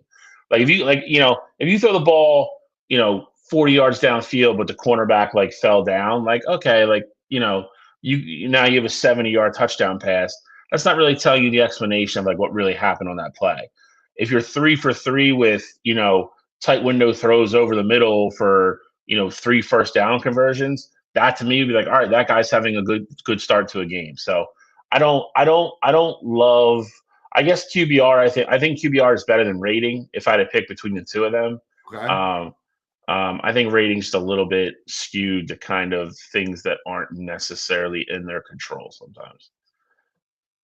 I think QBR is more accurate to what they're actually doing. So if QBR is how you go about it, the top 5 quarterbacks in the NFL, and I'm going to take Lamar Jackson out because he only played 4 games, are Dak Prescott, Daniel Jones, Patrick Mahomes, Drake May, Jordan Love. Anybody missing, in your opinion? Who's the first one you said? Dak Prescott. Dak Prescott, okay. Daniel Jones, Patrick Mahomes, Drake May, Jordan Love. That's your top 5 QBR if you remove Lamar. I mean, Jordan's quietly having a very good year. Mahomes, the last, I guess, 3 or 4 weeks has been lights out since they've kind of gotten healthy. And we've talked about Drake May and Daniel Jones having great starts to the year. And so, I mean, I'm don't leave out Dak. Don't leave out Dak. Dak's been playing well. Plays well all the time. He never wins. But I'm just saying, don't leave out Dak. Brett Day looks at QBR, and by that's what we just read. Rating. Quarterback rating, removing Lamar, it's Drake May, Jared Goff, Jalen Hurts, Jordan Love, Daniel Jones. That doesn't feel like the same. So May and Daniel Jones are the consistent. May, Daniel Jones, and Jordan Love. No, Jordan Love. So they're on both lists. Correct. Jalen's having a really good year. And who was the other one? Jared Goff. Puts up big numbers. Jared Goff and Jalen Hurts are 9 and 10 in QBR. Well, who's 6, 7, and 8? But I can't look at a list, and I hate saying this. I don't want to do this. But quarterback rating has Dak Prescott at 11. QBR has him at 1. I can't look at a list that doesn't have Dak Prescott top 5 right now. Right, and that's why I think QBR is more indicative of how the quarterback's playing. I think like if you look at like rating, like Jared Goff's going to get a bunch of points if he throws a 20-yard slant to St. Brown and he goes to the house. And whereas QBR is more, it's a harder number to get higher, and it's more, again, I think it's more indicative of how the quarterback is playing overall versus necessarily just numbers in a box score. Okay. Just wanted to get you guys' takes on just, your overall opinions on who is having the best season. But if you were giving out the MVP award right now, who do you give it to? Patrick Mahomes. Yeah, we said that before. I'll see. I mean, see, it's like he was getting all the credit at the beginning of the year because he didn't have anybody. But now that he's playing well and he has everybody back, then it's like, okay, so he's doing what he's supposed to do now. So how is that any different than a Drake May, Dak Prescott or anybody like that? Like, well, they both have the same QBR. One is 15 touchdowns, 3 interceptions. One is 17-4. The one that's 17-4 is averaging 262 a game. The one that's 15-3 is averaging 253 a game. The one that has 262 yards per game has 2,100 passing yards. The other one has 2,026. But the one that has 2,026 has a 75% completion percentage, and the one that has 2,100 has a 67% completion percentage. Who would you rather have in that scenario? A or B? 17-4, 262 yards a game, 67% completion percentage. 15-3, 253 yards a game, 75% completion percentage. 75% completion percentage, more touchdowns, one more interception. No, I would 75% completion would be the one that had 2 less touchdowns and 1 less interception. Okay. So 75 versus what was the completion percentage? 67. 67 versus 75. And then the yardage was 262 to what? 253. I mean, it's neck and neck. The question is, do you value one more interception? One less interception versus 2 touchdowns. One 6-2, the other one's 5-3. Which one's which? Well, he's not going to tell you because that's going to make it obvious. Well, the 5-3 one's probably Patrick. 6-2, I'd imagine, has to be Mahomes. 5-3 has to be Patrick. You said 6-2 is Mahomes and 5-3. I meant Jones. Yeah. Jones is 6-2. 7-1. The quarterback that I'm reading the stats for is right now my current MVP pick, and that's Drake May. I hate to say it. The guy's been the best quarterback in football. 75% completion percentage, and he's throwing the U and Shally. So here's my one thing though with that is that we had a conversation on the show last week, and Drake May's name was not said. You said right. Daniel Jones, you said Baker Mayfield, and I was consistent saying it was. I'm not saying he's not, but I was saying it was Patrick Mahomes, and he goes out and he had the 2 interceptions against the Commanders. In the first half. Terrible.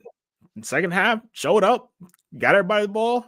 So if I was 1-2-3 last week, Jones, Mahomes, May, you don't see how this week I changed to May, Mahomes. But that wasn't it. Again, Drake May didn't get mentioned last week. It was Baker Mayfield was 2. Indiana Jones was at 1. Jonathan Taylor wasn't getting any love. That's really where I'm at. Jonathan Taylor, if I'm going an MVP off of this, I would go Jonathan Taylor. That's a crazy take, Brett. I don't like you are being a homer often. That's a crazy take. MVP right now is Drake May. All right. If I had to vote, I'm not saying I would give it to Jordan Love, but Jordan Love should probably be higher up in that discussion than Green Bay is quietly just having a really good year. There's not okay. MVP ladder. Let me ask you a question real quick. We'll go quick and then we'll get into pick 'em and then we'll get to college football. MVP ladder. Just ladder, right? We're gonna go this or that. This year MVP ladder. Well, and I'll use Jordan Love as a staple. Okay. Jordan Love is that fair? No. Jordan Love or Jonathan Taylor? I'd take JT. Take JT. Jordan Love or Baker Mayfield? Now? Yeah, I'd go Jordan. Right now. I'd go Baker. Jordan. Probably Jordan. Jordan Love or 2 weeks ago, Baker. But Daniel Jones. Jordan Love or Drake May? Drake May. Jordan Love or Dak Prescott? You don't have to answer my question. Answer mine. The answer is probably Dak, but winning does have to factor into it. So I'd go Jordan. Jordan Love or Jared Goff? Jordan. I go Jordan over there. Jordan Love or Jalen Hurts? Jordan. Jalen. 15 touchdowns to 1 interception, number 1 in football. He's got 114 quarterback rate, and Jordan Love's got a 112. I'll go Jalen Hurts. And then Jordan Love or Patrick Mahomes. Pat. You're So you got him sitting about 7-8 is what it sounds like. Yeah, I have him 7. That's not crazy. I have him behind JT, Jalen, Daniel Jones,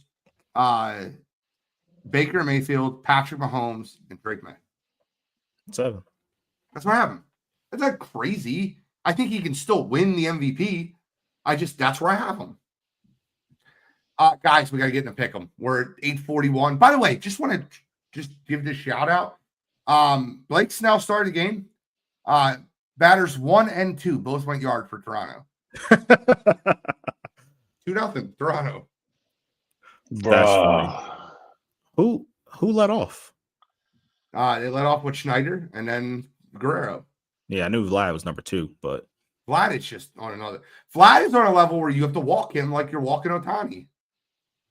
Facts. But Yesavach has 1 2/3 so far, 3 strikeouts already. Good for him. Bro, this is I don't even think a picture of this.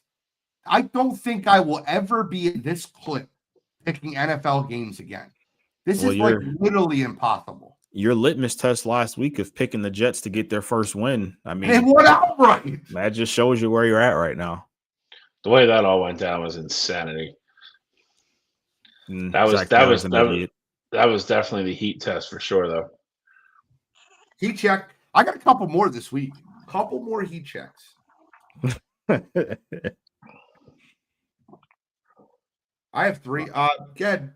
Control, Shelly, me. All right. So I'm going to start out this week where Gene really started out last week for the exact same reasons, but it just got delayed a bit. Lamar Jackson is finally playing football again this upcoming week. I will take the Ravens minus 7.5 at the Dolphins. I don't care that they got a win last week against the Falcons. I don't care what that looks like. I think the Ravens are going to go out and try and prove a point, and I think they're going to run it up on the Miami Dolphins in Miami. Next game, I like the over 43.5 Chargers at Titans.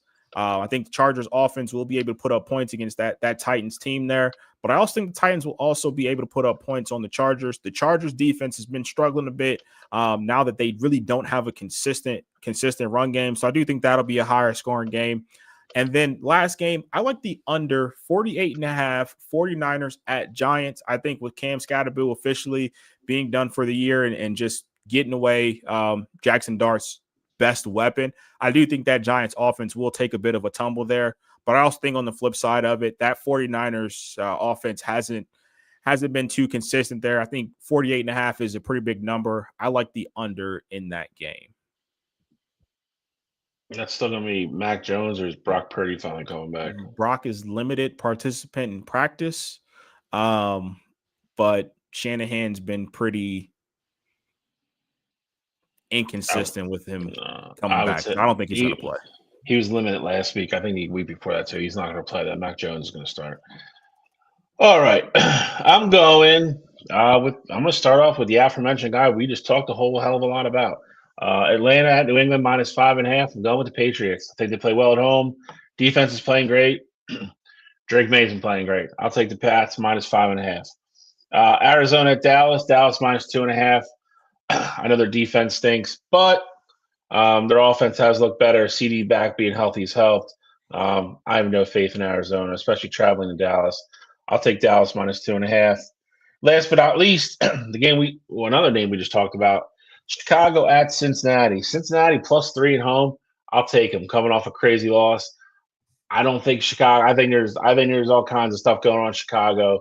Gina already mentioned Caleb not taking all the first team reps. I think it's a game where Caleb either comes out with a fire under his ass or keeps playing the way he does, and I think he gets pulled. Either way, I like the Bengals. I like the Bengals offense. I'll take Cincinnati plus 3 at home. I have a stat for you. I almost want to go against you in all 3 games. I have a stat for you though, because I almost picked this game. It was really close to picking it. Do you know that Kyler Murray has never lost in the state of Texas? Never. Never lost in the state of Texas. First time for everything. Yeah, you're right. I didn't touch the game because I didn't like it. I just don't like the Cardinals and picking them. But what I do like is I like the same methodology as last week. I like a team coming off a big win, going into Houston and playing the Texans. Give me the Texans -1.5 over the Denver Broncos. Why are the Texans favored? I don't know. D'Amico Ryans has those boys playing great defense, and CJ Stroud looks like he's getting it together. Nico Collins is back this week. I'll take the Texans -1.5 over the Denver Broncos. For my second game, this game makes no sense. The Falcons play terrible on the road. The New England Patriots are rolling. I'll take a absolute 5.5 gimme. Give me the Falcons +5.5 over the New England Patriots on the road. Michael Penix should be back this week, and I think the outside zone is going to be running. Bijan Robinson has worst game of the season. Tyler Algier, I think they run the football. I think they play good defense. The no-fly zone there in Atlanta. I don't think Drake May is going to be able to throw the football, and the New England Patriots are allergic to running the football with their best running back. And then for the last game, I'm on the same mindset as Cottrell here. I like this Thursday night football game a lot, but I'm not going to take the Ravens -7.5. Miami plays good football at home, and their offense looked really good last week. I'll go with the over 50.5. Dolphins versus Ravens. I think both these teams get up and down the field. I think this game might hit 70. I'll take the over 50.5. Dolphins versus Ravens. Oh, those tricky Falcons. It's funny you say that about the Patriots and their best running back. Well, I think that Travion Henderson finally has gone through his humiliation ritual. He had a good game. He had like 70+ yards against the Browns. Then he finally fumbled. Seems like Mike Vrabel has a thing for these fumbling running backs. So maybe you'll see more Travion Henderson this upcoming week. 10 carries, 75 yards, and a fumble. Yeah, that's a Mike Vrabel stat line right there. You ain't lying. Ramondre Stevenson's fumbled about 50 times this year in 6 games. I think I heard the big issue with Trevion was pass pro, but blitz pickup, which is, I mean, it on film it's definitely showed, but it's kind of crazy because that was probably his second best quality coming into the league. So it's kind of crazy how that hasn't translated. We will see. Let's get in some college football action. All right, gents. So of course we've already touched on the big news of Brian Kelly getting fired there. This week, this preseason, this was probably one of the most anticipated weekends in all of college football, but the way injuries and job firings and really just the way some seasons have played out, this week really isn't too eventful. Quick little recap of what we had last week. You had A&M beat LSU 49-25. You had Ole Miss going to Norman and win 34-26. And then you had Vanderbilt take care of business against Missouri at home 17-10. And Bo Pribula left with the season, most likely season-ending injury there. This week, you have a couple ranked matchups. You got Vanderbilt going to Texas, but Arch Manning will not be playing in that one. So, I don't really know if we want to truly preview that. But the one that I definitely want to talk about that I feel like deserves the time is you got 6-2 Oklahoma going down to Knoxville to take on number 14 Tennessee Volunteers, who are also 6-2. This is very much a college football playoff game for these two teams. How do you guys see this one playing out? Loser basically puts their name on their tombstone. They're going to be done for the year. How do we see this game going? I mean, listen, I'm in Neyland Stadium. That's what I'm going to tell you. I'm going to Tennessee Vols. I think that Brent Venables made an ass out of himself in the post-game presser talking about the Ole Miss game. I felt like we were the better team. They weren't the better team in any statistical measure at all. I do think Lane Kiffin should shut his mouth and not even he shouldn't be trolling Brent Venables after the game. Your team won on the road. Good job. Shut up. But I think Brent Venables made an ass out of himself. And I think that losing at home to Ole Miss and then having to go on the road to play at Neyland Stadium. Give me the Volunteers. This is a tough game.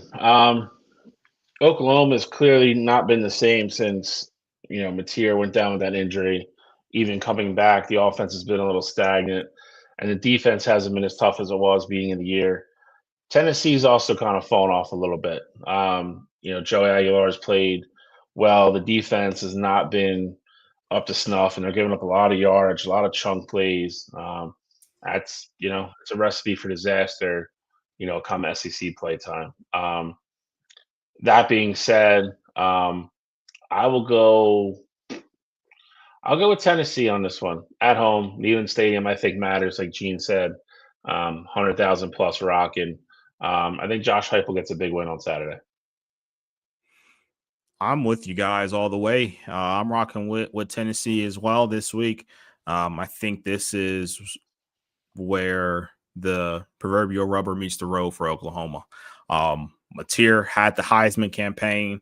Oklahoma was undefeated. They were a top 10 team, but I just think in a battle of, your playoff livelihood, essentially. I mean, Tennessee's still on the outside looking in as of now, but at 14, you're still very much in striking distance. And that being a home game, that crowd will be rocking. And as a whole, I do think, if it comes down to it, Tennessee's offense, I just trust them more at this point to take care of business and put points up on the board there. So I'm going to roll with Tennessee here as well. I think this is actually going to be a higher scoring game. But I think Joey Aguilar is going to outlast the Oklahoma defense there. And then I feel like that's the only game we really need to preview here. But we've gone 5 years now at this point, and every year we talk about it when the game happens. Gene, I don't care that you fired your coach. You're not getting away from picking the Ohio State Penn State games that happens this Saturday without James Franklin on the sideline. I'm picking it, brother. I'm picking this game. You ain't got to worry about it. Okay. All right. I just wanted to make sure at some point we were going to get Gene talking about the Ohio State Penn State game. So if you're picking it, I'll let you have your own time there to talk about it. I'm curious to know if you think now that James Franklin is actually gone, granted you have back a quarterback, but now that he's gone, do you actually think you have a better shot of actually winning this game than you would have if he was there? Absolutely. Absolutely. Look, I'll say this, right? For Penn State to lose their quarterback, who, by the way, their backup quarterback stinks. Let's not waste any time there. But for them to lose their quarterback and their head coach and then go into Iowa and play Iowa strong, like Katron Allen ran all over that team. Like, this is Katron Allen's time to shine. I think Penn State's defense will be fine. Still a very good defense coached by a very good coach. And me won a national championship with you. Chopped liver. We'll find out. With that said, then, I mean, that's really all I got college football wise this week. Like I said, really light slate, just given everything that's happened between the firings and injuries and things like that. So go ahead and get in the pick 'em. I'll throw the record on. Oh God, I had a bad week. Stinking up the joint over here in college. I've gone 1-2. It feels like every single week. We're still in striking distance, though. We're still in striking distance. 14-10 now. I'm 14th. Bad week. By the way, the 2.5 thing, every one of them lost. That happened to me 2 weeks ago. Every game I have a point. You have the lead, so your order is whatever you say you want it to be. We'll go normal. We'll control me, you. Okay. All right. So this week for me, I've been psyching myself out. I'm picking good football teams. So for me this week, first game, I'll take Georgia Tech -5.5 at NC State. Georgia Tech, they keep finding ways to not be respected. I feel like this is a game where clearly the better football team, they're going to go to NC State, dominate the football game, and that just be that. Second game, I got Arizona State +7.5 at Iowa State. Arizona State is another team that consistently gets disrespected with the spread. Bill has cashed in on Arizona State this season. They've been taking that underdog road too hard. Iowa State is a team that has nobody in the secondary, and they've looked like a shell in themselves since their two best corners have dropped. So I like Arizona State to stay competitive in that game, maybe potentially win it outright on the road. Next game, I like the over 61.5, New Mexico at UNLV. UNLV is one of the top 15 scoring offenses in the country, and they are a bottom 10 team as far as points they give up. They score 37 a game while giving up 34 a game. So to me, I think this game is going to be an absolute shootout. That over 61 seems very safe. Love that game there. And then for my super dog, I'm on with a team that's getting a ton of points at home. I'll take Boston College plus 28.5 at home versus Notre Dame. Now, do I ever think Notre Dame's any danger of losing the game? No. But if you're going to give me 28.5 for a team that gets to play at home, I'll take my chances there and hope I pick up a nice amount of super dog points. All right. I'm going to get this one out of the way quick and easy. Penn State at Ohio State minus 20.5. Give me the Buckeyes. Too much defense. Offense is going to look great. I know Penn State's defense is still good. They're going to be on the field the whole goddamn game. Penn State might not score.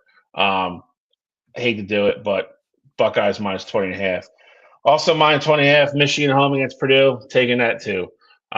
Different game plans at home, different strategies. I don't know why they look so night and day, but they look great at home all year. Purdue's defense is struggling. Offensive line is healthy. Both running backs are healthy. Go Michigan minus 20.5. Last game, Vanderbilt at Texas. I'm going to take the Longhorns minus 2.5, regardless of Arch plays. I think that defense is going to step up. As great as Pavi has been, I think Vanderbilt's really going to struggle to move the ball against Texas. I think Texas makes enough plays against that Vanderbilt defense. They squeak one out at home. I'll take the Longhorns. Superdog, same as Cottrell. Notre Dame, I think, is definitely the better football team. Boston College isn't great. 4 touchdowns at home is a lot. I'll take the Boston College Eagles plus 28.5 at home. Word is Arch might play. He's questionable. He's got concussion. Yep, he's in protocol. He gave a good update today. But even if he doesn't, I'll roll with Matthew Caldwell and the Texas Longhorns. You know the men of Troy. Matthew Caldwell's played in this game before. He played at Iowa last year. The guy did his thing. I'll take Texas minus 2.5 over Vanderbilt in Texas. Texas's front, their defensive line is going to control the line of scrimmage. I'll take Texas to win the game outright, win the game by 3.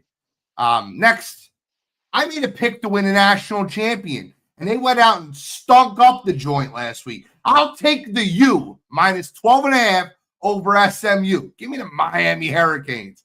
And then I'll take Mr. Ole Miss himself, Lane Kiffin, minus 12.5, putting on a show for Florida, for LSU, for whoever. Give me Ole Miss minus 12.5 over South Carolina.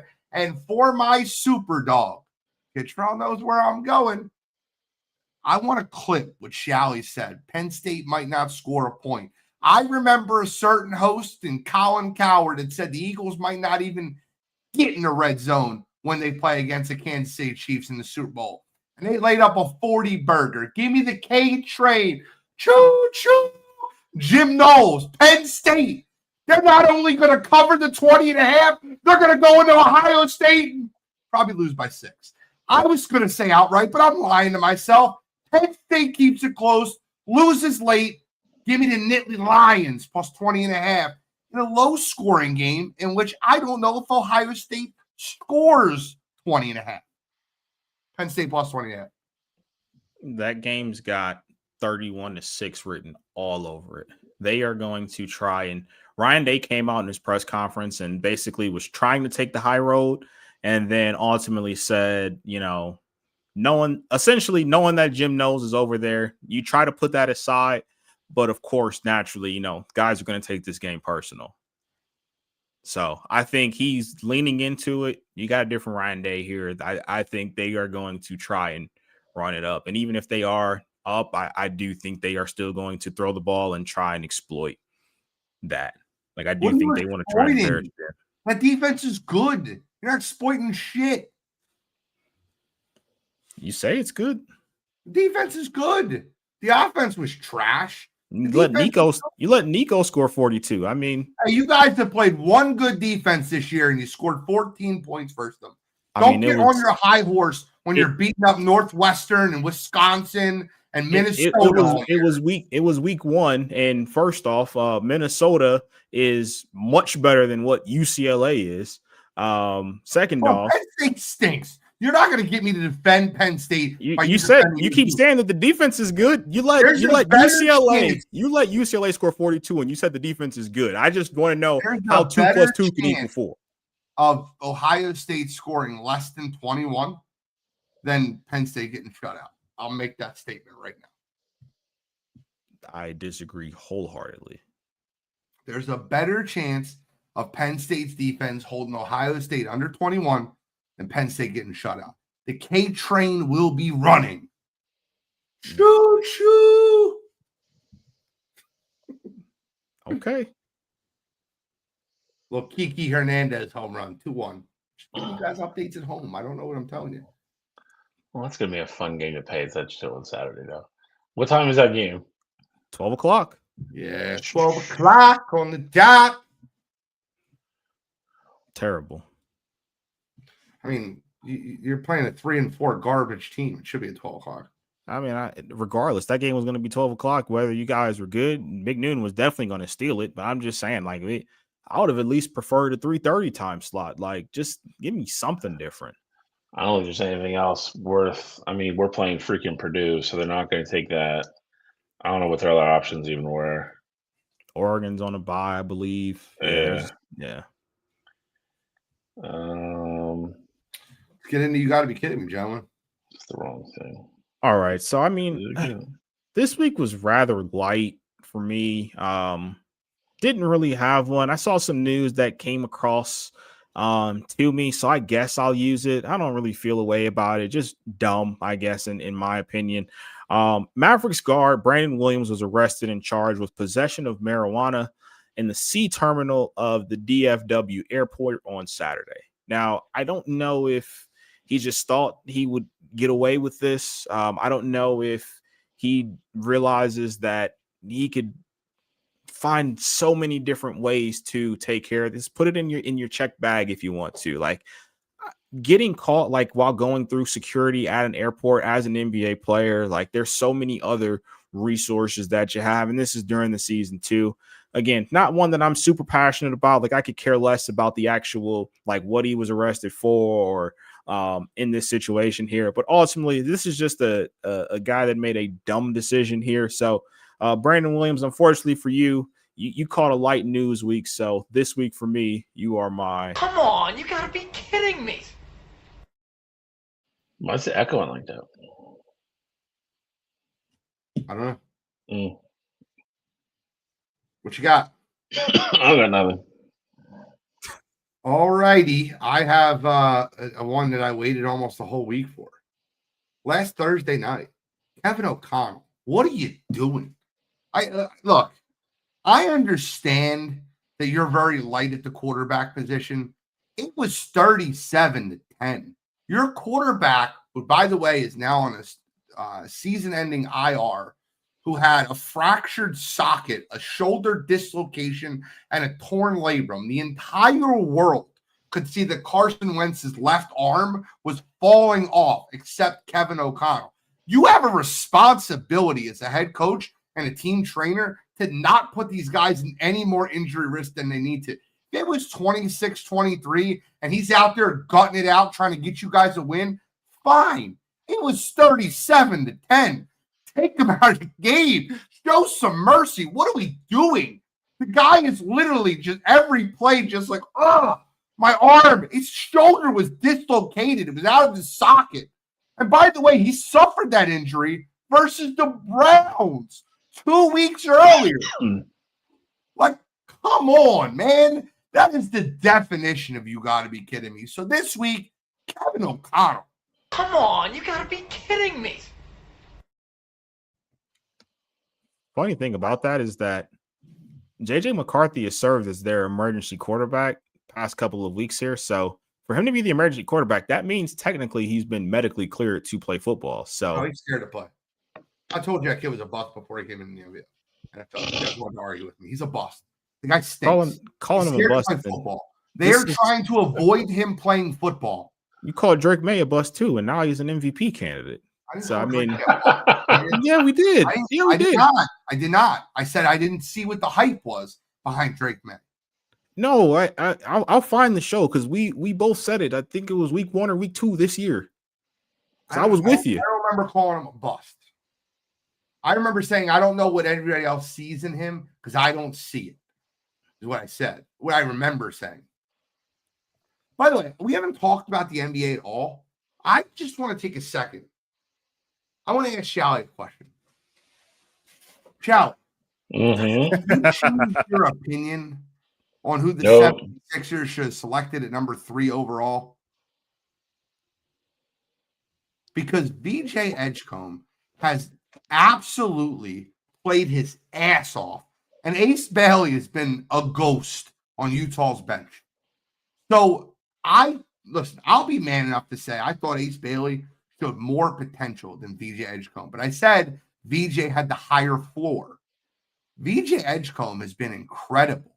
They're talking, I think he surpassed Cooper Flag, or he's like gotten really close to surpassing him as the favorite to win Rookie of the Year already. When Cooper Flag was like minus 270 to walk into the season, I think they're like even money, both of them. It's very early. You can get off the Ace Bailey over VJ Edgecombe train immediately. Would you like to jump off of it? We're 5 games, not even. Are we 5 games in? No, they're 4 now. 4 games, 4. 4-0, and I don't know if whoop-de-doo. Ace Bailey scores as many points as VJ Edgecombe scored in the first 4 games this year, in the entire year of 2025. Not next year, but like just November, December. I don't think Ace Bailey will score as many points as VJ Edgecombe scored in his first 4 games this entire calendar year. I'm serious.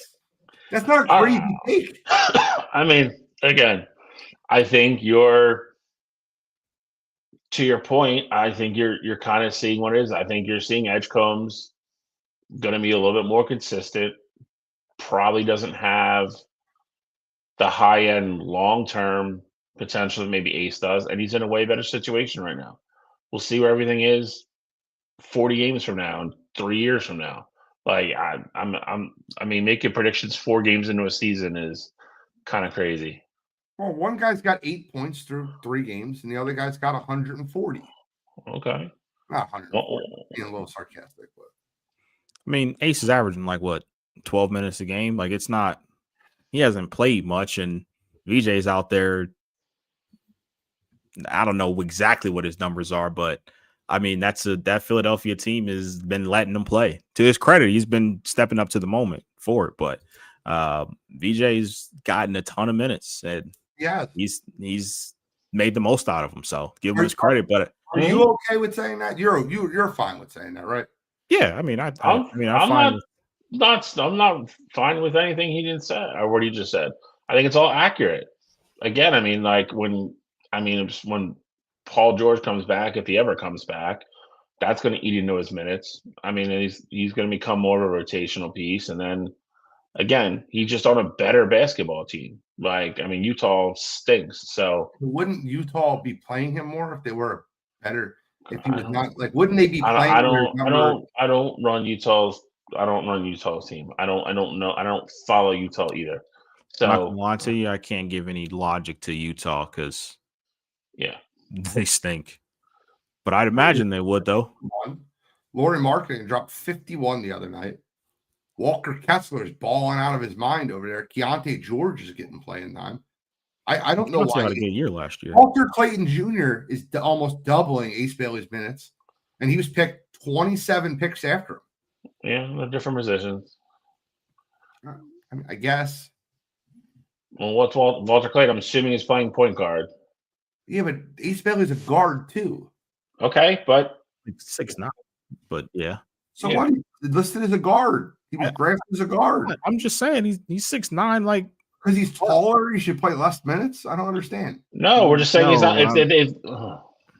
If you look at Ace, like it's like, oh, like he can be our 3. Like maybe they drafted, he's listed as a guard. Maybe they drafted him to play the 3. I'm saying with Mark, with Clayton, like you just knew that Walter Clayton, you just knew that he was going to be a point guard. Like there's no other position that he can play. Like I'm saying Aces could be stuck between 2 spots, and then it shouldn't be hard to get on the floor. Utah stinks, but I'm just saying they are, to Bill's point, they are 2 different things. Utah was looking at Ace to come in and play point guard for him. Works. I'm good. You guys are right. We'll see how it plays out. What? This is 4. Like this is like different. This is like year 4, and we're like, Ace isn't on. Like Ace can't get on the court, and like we're still making excuses for him. It's 4 freaking games into the season. Yeah, but 4 games into their NBA career, you can sometimes see the writing on the wall. Who's the better player? If Paul George is healthy, do you think he's playing like he is right now? He's not on the court enough to play that well. He's definitely going to start for them. They're not going to sit him. They're not going to sit Paul George. I think the person that you're going to have to worry about not playing is Kelly Oubre. They're going to sit Kelly Oubre when Paul George gets healthy. When Jared McCain comes back, I was going to say, what about McCain? Story. When McCain comes back, VJ might get less minutes, but that's to be determined. But Paul George isn't the guy you should be worried about. So, I mean, with that said, we're not. Let's stay in that draft class. At this point, are you willing to say that Dallas made the wrong decision in taking Cooper Flagg? No. Cooper hasn't played well.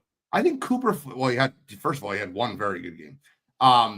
He played 3 games. 1 was atrocious. 1 was good. He played 4 games, but he scored 22 and 18 points in 2 games. He's not been terrible. Now, terrible. Oklahoma City, he was awful. He hurt himself. So, but the other 3 games, he's not been terrible. He wasn't good against the Spurs. Let's not lie to ourselves. Right, but that was his opening night. He's first half he played awful. All right, so we're giving mulligans. Like, I mean, not mulligans. Cooper Flagg, I think he's 18 years old, and he's scored. Just to be clear, he's still scored 52 points already. Ace Valley's 6. All right, like you're right. I mean, he's also averaging 20 more minutes than Ace, or 18 more minutes than Ace. Like, I'm just saying, like, Flagg is a no doubt about it prospect. VJ's played better than him so far. That's why I brought it up. Yes. All right. Well, that's all we got. Oh, by the way, Utah's up 3-0. Was it? Let's see. It could have been Ace. Oh no, it wasn't. He's not starting.